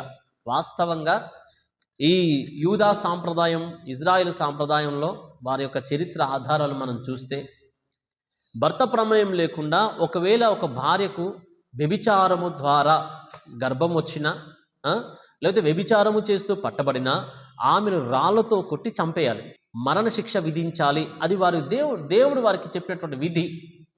ఇప్పుడు ఈ విషయం ఒకవేళ బయట పెట్టిండా ఈయన నీతిమంతుడే, అందరి దృష్టిలో ఇంకా మంచోడే అయిపోతాడు. భార్యని ఏం చేస్తారండి? రాళ్లతో కొట్టి చంపేస్తారు. అది తనకి ఇష్టం లేదు. ఇష్టం లేక చేస్తున్న పని రహస్యంగా ఎవరికీ చెప్పకుండా సైలెంట్గా వదిలేద్దాం అనుకున్నాడంట. చెప్తే గందరగోళం చేస్తారు, చెప్తే ఒక పెద్ద హంగామా క్రియేట్ చేస్తారు. కాబట్టి రహస్యంగా విడనాడదామని అనుకుంటున్నాడు. ఎప్పుడైతే ఈ మాట అనుకుంటున్నాడో పరలోకం నుంచి వెంటనే దూత దిగి వచ్చాడు. దూత వచ్చేసి మాట్లాడడం మొదలుపెట్టాడు. యోసేపు, యోసేపు, అయ్యా ఏంటయ్యా, భార్యను చేర్చుకోవడానికి నువ్వు భయపడుతున్నావు. నువ్వు భయపడాల్సిన అవసరం లేదు. నీ భార్య గర్భము దాల్చింది పరిశుద్ధాత్మ వలన మాత్రమే, పరపురుషుని ప్రమేయం వల్ల కాదు. పరిశుద్ధాత్ముడు ఆమెను కమ్ముకున్నాడు, ఆత్మ వలన ఆ ఫలం దక్కింది. కాబట్టి నువ్వు ఆమెను విడనాడాలనేటువంటి ఆలోచన అది తొలగించేసుకో, ఆమెను నీ దగ్గరికి చేర్చుకోవడానికి నువ్వు భయపడమాకు అని చెప్పడం జరిగింది. దేవుని బిడ్డలారా, యోసేపుకు చెప్తున్నటువంటి మాటల్లో శ్రేష్టమైన మాట, భయపడకు, భయపడకు. ఈ యోసేపు కలిగిన 4 దర్శనాల్లో మొదటి దర్శనం నుంచి దేవుడు మనకు అందిస్తున్నటువంటి సందేశం ఏంటంటే భయాన్ని తొలగించే సమర్థుడు మన దేవుడు. భయాన్ని తొలగించేటువంటి సమర్థుడు. ప్రియులరా, బైబిల్ గ్రంథంలో 366 సార్లు భయపడకు అనేటువంటి మాటను మనం చూడగలుగుతాం. అంటే అర్థం ఏంటి? ప్రతి ఉదయం లేచి లేవగానే ప్రభు మనతో చెప్తున్నాడు, నా కుమారుడు, నా కుమార్తె, నువ్వు భయపడమాకు, నీ పని విషయంలో భయపడమాకు, నీ పిల్లల విషయంలో భయపడమాకు, నీ యొక్క చదువుల విషయంలో భయపడమాకు, నేనున్నాను, చూసుకుంటానని. ఏడాదికి 365 రోజులు మాత్రమే, కానీ 4 సంవత్సరాలకు ఒకసారి వచ్చేటువంటి లీపు సంవత్సరాన్ని కలుపుకుంటే 366 రోజులు అవుతుంది. ఆ 366 రోజుల్ని ఉద్దేశించి దేవుడు రోజుకొక మాట చొప్పున భయపడకు, డోంట్ బీ అఫ్రైడ్ అనేటువంటి మాటను నమోదు చేయడం జరిగింది. అవును ప్రియులారా, ప్రభు మనల్ని ధైర్యపరుస్తున్నాడు, ప్రభు మనల్ని బలపరుస్తూ ఉంటున్నాడు. కొంతమంది అప్పుల బాధను బట్టి భయపడతా ఉంటారు, కొంతమంది ఎగ్జామ్స్ కొరకై భయపడతా ఉంటారు, కొంతమంది ఉద్యోగం రావట్లేదని భయపడతా ఉంటారు, కొంతమంది వివాహాల కొరకు భయపడతా ఉంటారు. ఏ భయమైనా సరే ఈరోజు ప్రభు మనతో చెప్తున్నాడు, నీవు భయపడవలసిన అవసరము లేదు, నువ్వు భయము చెందాల్సిన అవసరం లేదు.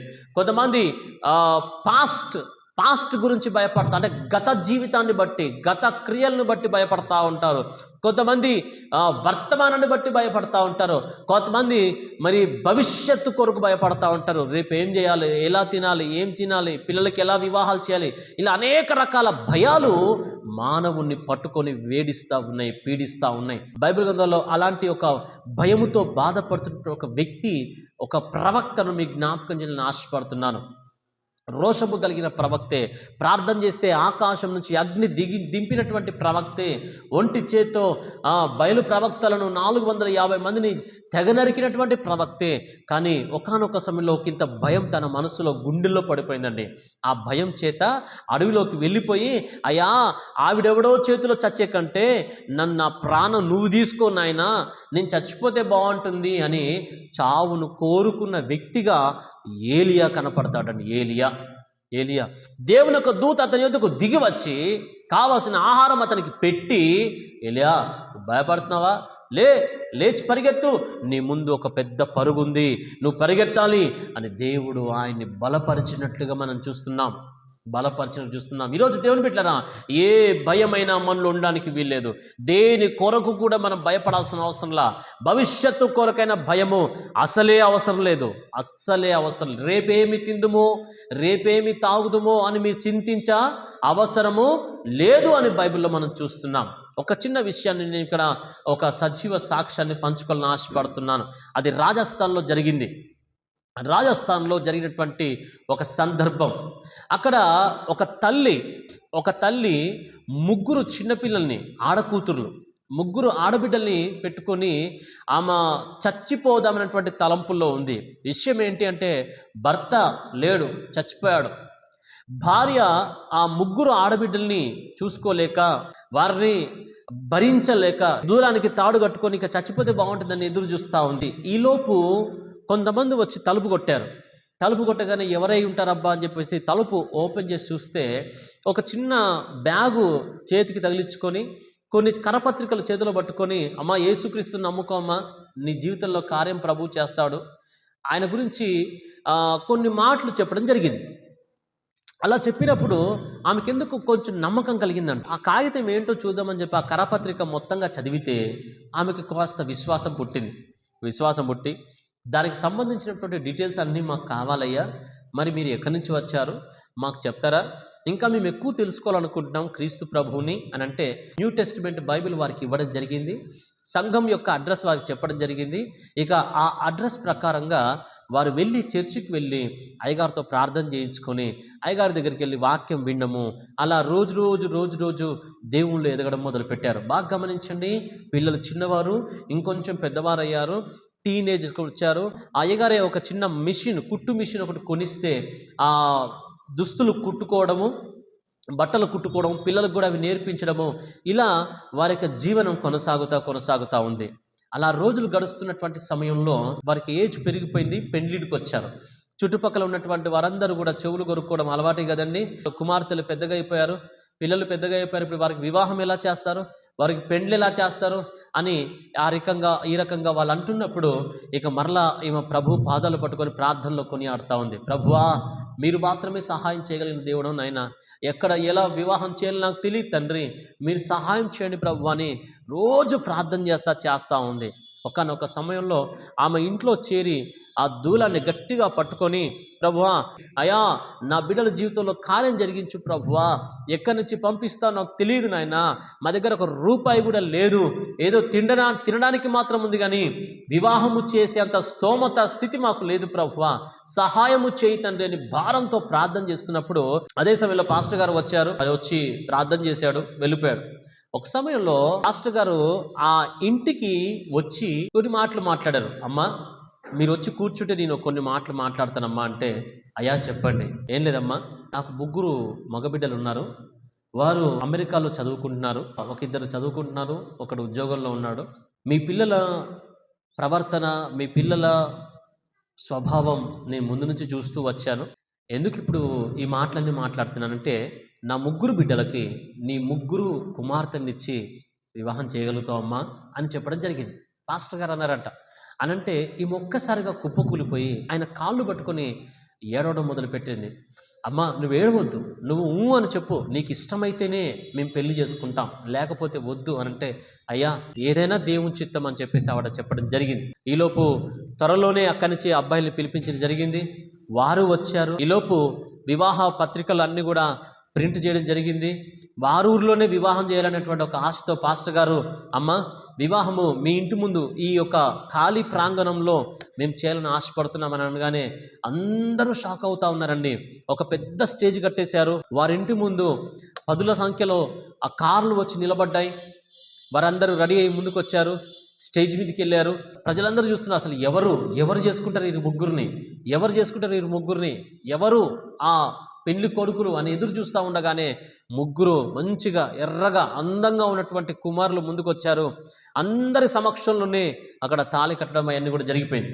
వివాహము జరిగిపోయిన తర్వాత అమ్మ, ఈ తల్లి ఎవరైతే ఉన్నారో, అయ్యా నాకు ఒక్క 10 నిమిషాలు టైం ఇస్తే నేను కొంచెం సాక్ష్యం చెప్పుకుంటానయ్యా అని చెప్పేసి అన్నప్పుడు, అమ్మ మైక్ తీసుకొని అన్నప్పుడు ఆ ముందు లేచి నిలబడి స్టేజ్ పైన కన్నీటితో తన గోడు మొత్తం కూడా చెప్పుకోవడం మొదలుపెట్టింది. సుమారుగా 18-20 సంవత్సరాల క్రితం నేను నా ఇంట్లో ఆ దూలానికి తాడు కట్టుకొని ఉరిపోసుకుందామని అనుకున్న సమయంలో యేసుక్రీస్తు నన్ను పిలిచాడు.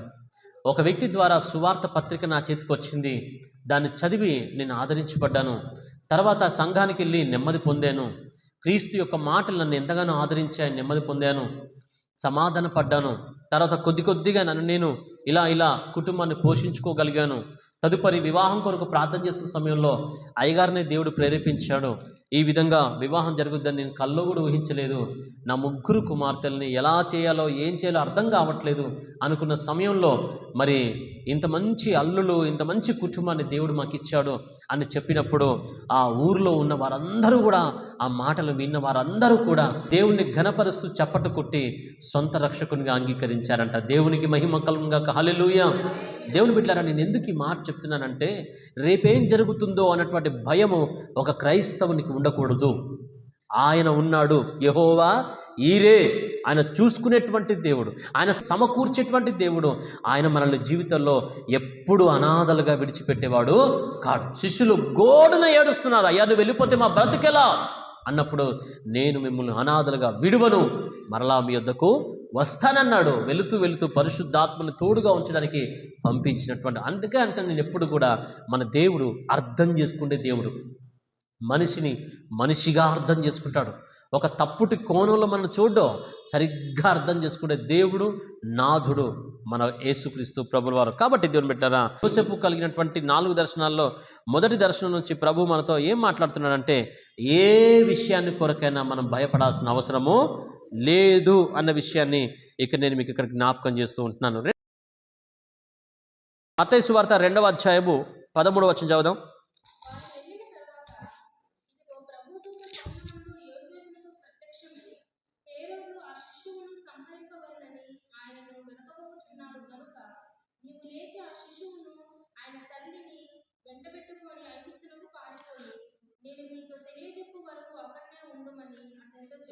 చూడండి, పరలోకపు దూత ప్రతి ఒక్క సందేశాన్ని స్టెప్ బై స్టెప్, అడుగు అడుగుకి అందిస్తున్నట్టుగా మనం ఇక్కడ గమనించాలి. ఇదిగో యోసేపు, నువ్వు త్వరగా లేవాలి, నువ్వు త్వరగా లేచి ఐగుప్తుకు వెళ్ళడానికి సిద్ధపడు. ఏ రోజు రాజు బిడ్డను చంపడానికి కుట్ర పన్నాడు, ప్రమాదం పొంచి ఉంది, ఇక్కడ ఉంటే నీ కుమారుడు చనిపోతాడు, మీకు ప్రమాదం ఉంది. 2 సంవత్సరాల్లో పిల్లలందరినీ చంపడానికి కంకణం కట్టుకున్నాడు. తను మాత్రమే రాజుగా ఉండాలనుకుంటున్నాడు. యూదుల రాజుగా పుట్టిన వాని యొక్క సందేశము జ్ఞానుల ద్వారా అతని యొద్దకు వెళ్ళింది. కాబట్టి దయచేసి మీరు లేవండి, లేచి ఐగుప్తుకు బయలుదేరండి అని దూత మాట్లాడడాన్ని మనం ఇక్కడ గమనిస్తున్నాం. దాన్ని బట్టి మనకి ఏమర్థమవుతుందంటే, దేవుడు ఈ ప్రత్యక్షత ద్వారా ఆ బిడ్డను కాపాడాలి, సంరక్షించాలి, భద్రపరచాలి అని ఆశిస్తున్నట్లుగా మనకి ఇక్కడ అర్థమవుతుంది. అందుకనే మన దేవుడు ఎటువంటి వాడంటే భద్రతను ఇచ్చేటువంటి దేవుడు మన దేవుడు. ఆయన భద్రత ఇచ్చు కాపరి, భద్రపరిచేటువంటి కాపరి. అవును, ఐగుప్తుకు ఎందుకు వెళ్ళాలి అంటే, ఐగుప్తుకి వెళ్తే నీ కుమారుడు మీదికి రావాల్సిన ప్రమాదము ఆగిపోతుంది. కాబట్టి ఐగుప్తుకి వెళ్ళాలి. దేవుని బిడ్డలారా, మన దేవుడు భద్రపరిచేటువంటి వాడు. అందుకనే భక్తుడైనటువంటి దావీదు అంటాడు, యెహోవా నా కాపరి అనేటువంటి మాట చూస్తారు. ఎందుకు నా కాపరి? ఎందుకంటే నన్ను కాపాడుతాడు, నన్ను భద్రపరుస్తాడు, నన్ను ఏ విధమైనటువంటి అపాయం గుండా తోడుకొని పోడు. గాఢాంధకారపు లోయలో నేను వెళ్ళినా కూడా, సంచరించినా ఏ కీడు ఏ ప్రమాదము నాకు వాటిల్లకుండా నన్ను కాపాడేవాడు ఆయనే. ఎందుకంటే ఆయన దుడ్డు కర్ర, ఆయన దండము నాకు తోడుగా ఉంటుంది. అరణ్యంలో, కొండల మధ్య, లోయల మధ్య, గుహలలో ఎక్కువ కాలము గడిపినటువంటి దావీదు చేసే ప్రార్థన మరొకటి ఏంటంటే, అయ్యా నీ రెక్కల చాటున నన్ను దాచుము. ఆయన రెక్కల చాటున, ఆయన చాటున దాగబడితే అక్కడ ఉన్నటువంటి సేఫ్టీ, భద్రత, ఆశ్రయ దుర్గము మరొకటి ఉండదు అనేది దావీదు యొక్క ఆకాంక్ష. 121వ కీర్తనలో దేవుని యొక్క కాపుదల, దేవుని యొక్క భద్రత మనకి స్పష్టంగా కనపడుతుంది. యెహోవా నిన్ను కాపాడును, యెహోవా నీకు తోడుగా ఉండును, నిన్ను కాపాడువాడు కునుకడు నిద్రపోడు, నీ రాకపోకల్లో యెహోవా నిన్ను కాపాడును అని పదే ఆ మాట మనం చూస్తూ ఉంటాం. నా ప్రియమైనటువంటి దేవుని బిడ్డలారా, ఒకసారి మనం ఇక్కడ ఆలోచించాలి. దేవుని యొక్క కాపుదల ఎంత శ్రేష్టమైందో, ఆయన భద్రపరచాలని ఇక్కడ ఆశపడుతున్న విధానాన్ని మనం ఇక్కడ చూస్తూ ఉంటున్నాం. కాబట్టి మరొకసారి ఇక్కడ మీకు జ్ఞాపకం చేస్తున్న విషయం ఏంటంటే, ఇజ్రాయేలీయుల గురించి ఒక మాట గుర్తు చేయాలి. ఇశ్రాయేలీలు అరణ్య యాత్రలో నడుచుకుంటూ పోయినప్పుడంట బైబిల్లో మనం చూస్తాం, పగలు ఎండ వారి మీద పడకుండా, ఎండ దెబ్బ తగలకుండా మేఘస్తంభంగా దేవుడు అడ్డుగా ఉన్నాడంట, నీడగా ఉన్నాడు. రాత్రి ఏ పురుగు పూసి కుట్టకుండా, రాత్రుల్లో క్రూరముగాల బెడద నుంచి తప్పించుకోవడానికి వీలుగా వారికి ముందుగా ఎలా ఉన్నాడంట, అరణ్యంలో అగ్నిస్తంభంగా ఉన్నాడు. మేఘస్తంభంగా ఆయనే మారాడు, అగ్నిస్తంభంగా ఆయనే మారాడు. ఇది కాదండి భద్రత. అందుకే నేను చెప్తున్నాను, ఏ విషయాన్ని గురించి కూడా మనము కలవరపడవలసిన అవసరం లేదు. ఆయన భద్రపరిచేటువంటి వాడు. హల్లెలూయా. దేవుని యొక్క చేతుల క్రింద మనము సురక్షితంగా ఉండగలుగుతాం. 91 కీర్తనల 1వ వచనం అంటాడు, మహోన్నతుని చాటును నివసించేవాడు సర్వశక్తుని నీడలో విశ్రమించేటువంటి వాడు. కాబట్టి దేవుని బిడ్డలారా, మొదటి దర్శనం మనకేం చెప్తుంది అంటే భయాన్ని తొలగించేటువంటి సమర్థుడు ఆయన అని చెప్తే, రెండవ దర్శనము భద్రతను ఇచ్చేటువంటి కాపరి అనేటువంటి విషయాన్ని జ్ఞాపకం చేస్తుంది. ఇకపోతే మూడవ దర్శనాన్ని నేను చెప్పి ముందుకు తీసుకెళ్ళాలని ఆశపడుతున్నాను. 2వ అధ్యాయంలోనే 19వ వచనం చదువుదాం. 19-20 వచనాలు. మరలా ప్రత్యక్షమై, చూడండి, నీవు లేచి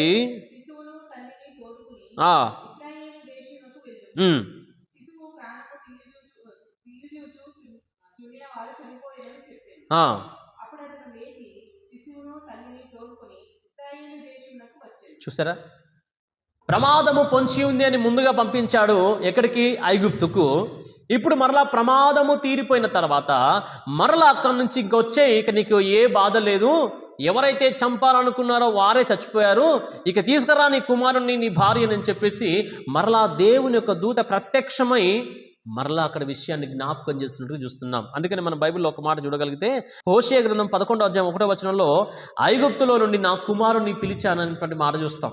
ఐగుప్తులో నుండి, ఎస్, ఆయన ఐగుప్తులో ఉన్నాడు. ఇది ప్రవచన నెరవేర్పు. ఇది ప్రవచన నెరవేర్పుగా ఇక్కడ ఈ మాట పలకబడతా ఉంటుంది. ఆయన ఐగుప్తులో ఉన్నాడు, ఐగుప్తు నుండి మరలా పిలువబడుతున్నాడు, మరలా రప్పించబడతా ఉంటున్నాడు. ఏమంటే దేవుడు ఎంత జాగ్రత్త కలిగినాడు గమనించండి. అంటే ఒక్కొక్క అడుక్కి ఒక్కొక్క విషయాన్ని కూడా జ్ఞాపకం చేస్తున్నటువంటి మాటలను మనం ఇక్కడ చూడగలుగుతూ ఉంటున్నాం. అందుకే ఈ యొక్క మూడవ దర్శనం నుంచి దేవుడు మనతో మాట్లాడుతున్నటువంటి మాట ఏంటంటే, తిరిగిరా అని పిలుచుచున్నాడు. పిలిచేవాడు, తిరిగిరా. అవును, ఈరోజు క్రిస్మస్ సెలబ్రేషన్స్లో మనం ఉన్నాం. చూడండి, క్రిస్మస్ సెలబ్రేషన్ అంటే ఏంది? యేసుక్రీస్తు యొక్క జన్మదినోత్సవం అని భావిస్తున్నాం. మంచిదే, తప్పులేదు. ఎందుకంటే ప్రార్థన చేసుకుంటున్నాం, ప్రభుని ఆరాధిస్తున్నాం, కూడుకుంటున్నాం, క్రొత్త వారిని ఆహ్వానిస్తున్నాం. మంచిదే, సువార్త కొరకు ఇది ఒక మంచి సందర్భంగా దీన్ని మనం సెలబ్రేషన్ చేసుకుంటున్నాం. మంచిదే, తప్పులేదు. అయితే ఒక వ్యక్తి జన్మదినోత్సవం జరుపుకుంటున్నప్పుడు మనం ఖాళీ చేతులతో ఊపుకుంటూ వెళ్ళం.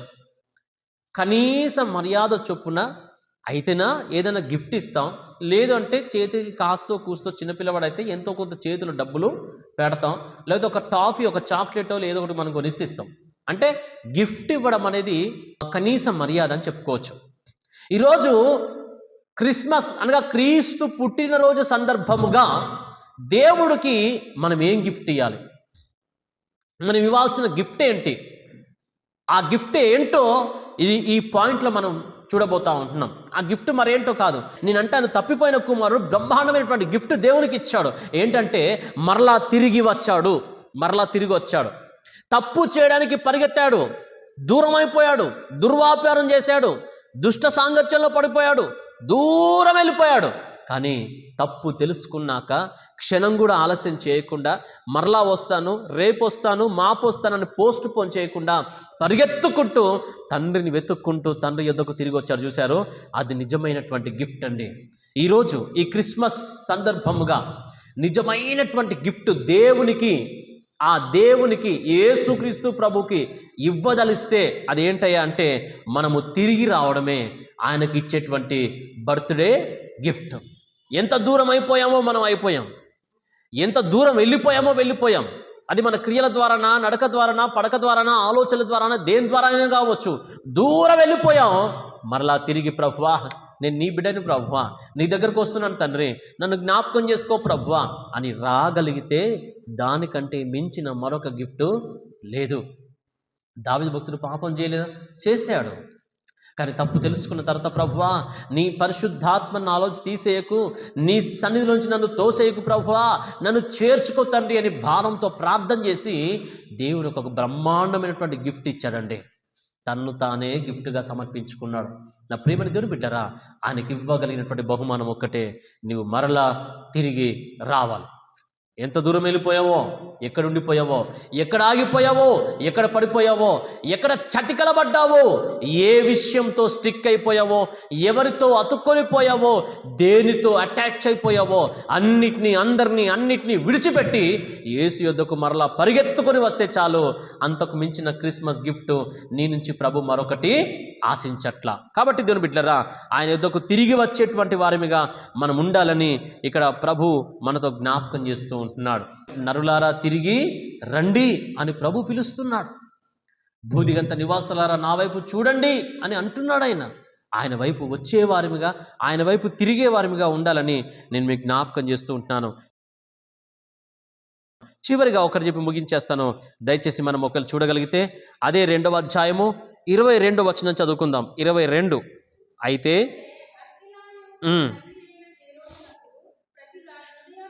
యూదయ దేశాన్ని పరిపాలిస్తున్నాడని ఏలుచున్నాడని విని వెరచి, చూడండి, మరలా స్వప్నమందు దేవుని చేత బోధింపబడిన వాడై గలిలయ ప్రాంతములకు వెళ్ళి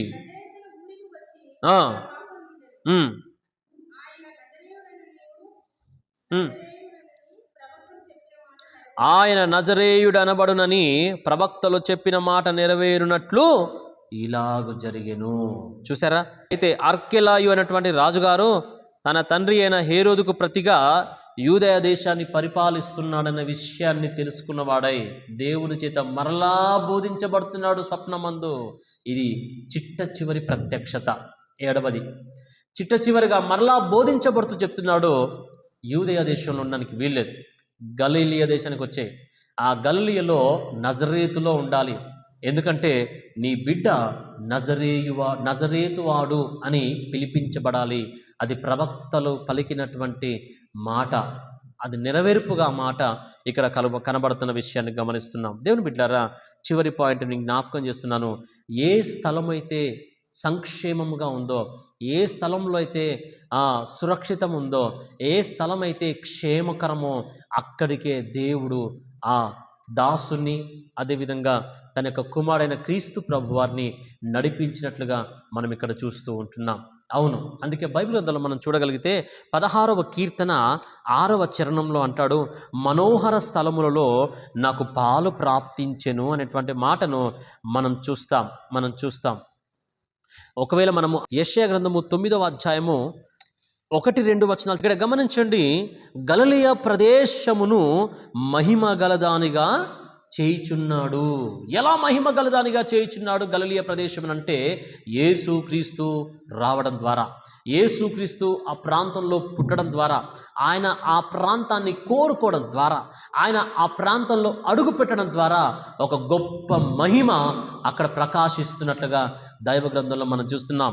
అక్కడ ఉన్నటువంటి చీకట్లు నడుచు జనులందరూ కూడా గొప్ప వెలుగును చూచున్నారు. మరణ ఛాయ గల దేశవాసుల మీద వెలుగు ప్రకాశించున్నది. వెలుగైన క్రీస్తు వారి జీవితాల్లో ఉదయించాడు. అవును, అందుకే గలిలయకు ఆయన పంపబడినట్టుగా దేవుని యొక్క వాక్యంలో మనం గమనిస్తూ ఉంటున్నాం. సురక్షితమైన స్థలముల్లో నిలిపేటువంటి వాడు ఆయన. ఏంటి ఈ లోకంలో సురక్షితమైన స్థలము? ఈ లోకంలో సురక్షితమైనటువంటి స్థలం ఏదైనా ఉందా అంటే మనకి ఈ లోకంలో నిలువరమైన స్థలము లేదు అని బైబిల్ సెలవిస్తూ ఉంది. మరి ఏంటయ్యా అంటే, ఒకవేళ మనము యోహాను సువార్త 14వ అధ్యాయము 2వ వచనం చూస్తే, నా తండ్రి ఇంట అనేక నివాసములు కలవు, లేని ఎడల మీతో చెప్పుదును, మీకు స్థలము సిద్ధపరచ వెళ్ళుచున్నాను. నేను వెళ్ళి మీకు స్థలము సిద్ధపరచిన ఎడల నేనుండు స్థలములో మీరును ఉండులాగున మరలా వచ్చి నా యొద్ద ఉండుటకు మిమ్మును తీసుకొని వెళ్తాను. నేను నా యొద్ద ఒక స్థలం ఉంది, అక్కడ నిన్ను మిమ్మును ఉంచుతాను అంటున్నాడు ఆయన. అక్కడికి చేరుస్తాను అంటున్నాడు. అందుకే మనం చదివాము, మనోహరమైన స్థలములలో నాకు పాలు ప్రాప్తించెను. పాలు అంటే ఏంటి? భాగం. ఏంటి ఆ మనోహరమైన స్థలం అంటే?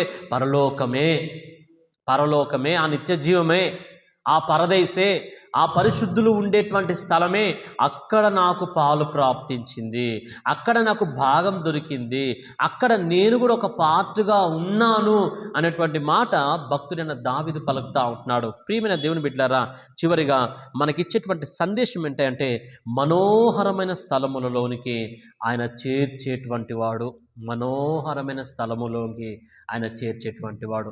4 విషయాలు ఈ యొక్క యోసేపు కలిగినటువంటి విషయాల నుంచి, దర్శనాలను చెప్పాను. ఒకటి, భయాన్ని తొలగించేటువంటి సమర్థుడు ఆయనే. రెండవదిగా, భద్రతనిచ్చేటువంటి కాపర ఆయనే. మూడవదిగా, తిరిగి రమ్మని పిలిచేటువంటి వాడు ఆయనే. నాలుగవదిగా, మనోహరమైనటువంటి స్థలములోనికి చేర్చేటువంటి వాడు. ఇవి 4. ముందు చూసినటువంటి 3 ఏంటంటే ఆలస్యమైన అద్భుతం చేయవాడు ఆయనే అనేటువంటి మాటను మనం చూసాం.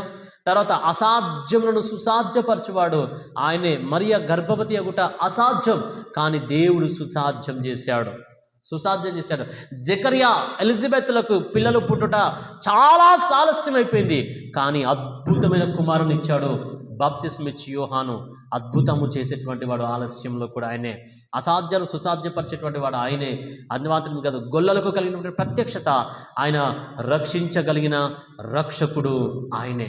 దేవుని బిడ్డలారా, పరిశుద్ధుని పుట్టుకలో పరలోక ప్రత్యక్షతలు అనేటువంటి యొక్క ఆ అంశంలో 7 ప్రత్యక్షతలు మనం చూసాం. 7 ప్రత్యక్షతల్లో నుంచి 7 మాటల్ని మనం నేర్చుకుంటాం. కాబట్టి వాటి ప్రకారంగా మనల్ని మనం కట్టుకుందాం. లేచి నిలబడదాం, ప్రార్థన చేసుకుందాం. కళ్ళు మూసుకుందాం, ప్రార్థన చేసుకుందాం. దయచేసి ప్రార్థన చేసుకుందాం. ఈ క్రిస్మస్ ధ్యానముల సందర్భముగా ప్రభు మనతో మాట్లాడుతున్న ప్రతి మాట మన జీవితంలో ధారపోసుకుందాం.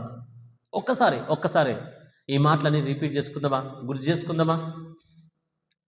జీవితంలో ఏదైనా కార్యం ఆలస్యం అవుతుందా? ప్రార్థన విజ్ఞాపనకు తగిన జవాబు రావడం లేదా? దేవుడు ఆలస్యమైన అద్భుతమే చేస్తాడాయన. ఇది అసాధ్యం కనబడుతుందా? ఇది జరగదు అనిపిస్తుందా? ఆయన సుసాధ్యము చేయువాడాయన. దూత చెప్తున్నటువంటి సందేశాలు ఇవన్నీ కూడా దూత చెప్తున్న సందేశాలు. ఈ పాపంలో నుంచి విడిపించగలిగిన రక్షకుడు ఎవరు అని అనుకుంటున్నావా? ఆయన నజరేయుడని యేసు రక్షించగలిగిన రక్షకుడు ఆయనే. భయాన్ని తొలగించేటువంటి సమర్థుడు ఆయన. మనకున్నటువంటి ఇబ్బందికరమైన స్థలంలో కూడా భద్రపరిచేటువంటి కాపరి ఆయనే. తిరిగి రమ్మని పిలిచేవాడు, మనోహరమైన స్థలములలో చేర్చేవాడు. ప్రియులరా, ఈరోజు నిన్ను నన్ను ఆ పరలోకం అనేటువంటి మనోహరమైన స్థలంలో చేర్చాలని ఈ సందేశాన్ని ప్రభు మనకి ఇచ్చాడు. మాత్రమే కాదు, ఆ స్థలంలోనికి నిన్ను నన్ను చేర్చాలనే ఉద్దేశంతోనే క్రీస్తు ప్రభు వారి లోకంలోకి రావడం జరిగింది. మనం ఈ లోకంలో సమస్యపోకూడదు, నరకంలో యాతన పడకూడదు. ఆయన ఉన్న స్థలంలోకి వెళ్ళాలి, ఆయన కట్టే ఇంట్లో ఉండాలి. ఇది క్రిస్మస్ యొక్క ముఖ్య ఉద్దేశం. ఇంకా బాలయేసును చూస్తున్నావా? ఇంకా పశువుల పాకలో పరుండబెట్టినటువంటి ఆ చిన్ని క్రీస్తునే చూస్తున్నావా? లేదండి. తిరిగి రాబోతున్నటువంటి శిక్షకుని వైపు చూడు, తిరిగి రానయ్యున్న శక పురుషుని వైపు చూడు. ఎందుకు వస్తున్నాడు ఆయన? నిన్ను తీసుకెళ్ళడానికి, నన్ను తీసుకెళ్ళడానికి. తన కొరకు నీతిగా, నిజాయితీగా, యథార్థంగా బ్రతుకుతున్నటువంటి వారిని ఆయన చెంతకు తీసుకువెళ్ళడానికి వస్తున్నటువంటి వాడిని చూడు. ఇంకా పశువుల పాక, ఇంకా జ్ఞానులు, ఇంకా అక్కడక్కడే తిరక్క రానయ్యున్న మహనీయుని వైపు మన కనులెత్తుదాం. పరిశుద్ధుడా, ప్రేమ నమ్మకం కలిగిన మా దేవా, దినమున మీరు మాతో మాట్లాడిన ప్రతి మాటను బట్టి స్తుతులు. పరిశుద్ధుని పుట్టుకలో పరలోక ప్రత్యక్షతలు అనేటువంటి అంశము ద్వారా 7 సందేశములు మీరు మాకు అందించారు. ఈ మాటలను మా హృదయంలో భద్రపరచుకొని దాని ప్రకారం నడిచే కృప మాకు అనుగ్రహించమని కోరుతూ ఉన్నాం. మేము మిమ్మల్ని ఆరాధించినా, ఎంత స్తుతించినా, ఎన్ని ఉపవాసాలున్నా, ఎన్ని క్రిస్మస్ జరుపుకున్నా, ఎన్ని గుడ్ ఫ్రైడే జరుపుకున్నా, ఎంత మీ పునరుత్థాన శక్తి చేత నింపబడినా, మా చివరి గమ్యం ఒకటే, మీరున్న పరలోక రాజ్యానికి చేరుటయే. కాబట్టి అక్కడికి రావడానికే కదా ప్రభువా మీరు మా కొరకు మనోహరమైన స్థలంలోనికి చేర్చడానికి, నశించిపోతున్న మమ్మల్ని వెతికి రక్షించడానికి మీ కుమారుడైన క్రీస్తు ప్రభువారిని ఈ లోకానికి పంపించారు. దాన్ని మేము క్రిస్మస్గా సెలబ్రేషన్ చేసుకుంటున్నాం. తండ్రి, సెలబ్రేషన్లో అయ్యా మేము లీనమైపోయి దాని యొక్క అయ్యా అర్థం పర్థం తెలియనటువంటి వారిగా మారిపోతున్నామేమో ప్రభువా, మన్నించండి. మేము తిరిగి రావాలని, తిరిగి మీ యొక్క రెక్కల చాటున భద్రపరచబడాలని, అసలు మేము తిరిగి వస్తేనే, మమ్మల్ని మేము పశ్చాత్తాపంతో తిరిగి రప్పించుకుంటేనే మీకు నిజమైన బహుమానమని అనేక విషయాలు మాతో చెప్పారు. కాబట్టి వచ్చి మనోహరమైన స్థలములో మేము కూడా పాలు పొందుకునే భాగ్యం మా అందరికీ దయచేయమని కోరుతా ఉన్నాం. మా ప్రియులందరిపైన 2 చేతులు ఉంచండి. విన్న ఈ మాట ఒక్కటి కూడా అయాపవాది ఎత్తుకొని పోకుండా తగిన భద్రత మాకందరికి దయచేయండి. ప్రభు, మరలా వచ్చే వారం వరకు మా అందరిపైన మీ 2 చేతుల నుంచి మీ కాపుదల, మీ కృప మా అందరిపై ఉంచమని, వారం మధ్యలో జరగనిన్న ప్రతి ప్రార్థనలో కూడా మీరు సహాయం చేయమని, ఈ కొద్ది ప్రార్థన మనవులను నజరేయుడైన యేసుక్రీస్తు శక్తి కలిగిన నామంలో అడిగి ప్రార్థించి పొందుకొని ఉన్నాము తండ్రి. ఆమేన్. ఇప్పుడు మన ప్రభువైన యేసుక్రీస్తు యొక్క కృప, పరమ తండ్రి అయిన దేవుని యొక్క ప్రేమ, పరిశుద్ధాత్మని యొక్క అన్యోన్యమైన సహవాసము, సమస్త దీవెనలు తల్లువచ్చి మనందరికీ, సకల సమస్త పరిశుద్ధులకును సదా సర్వదా తోడయుండి సర్వ సత్యములోనికి నడిపించునుగాక. ఆమేన్.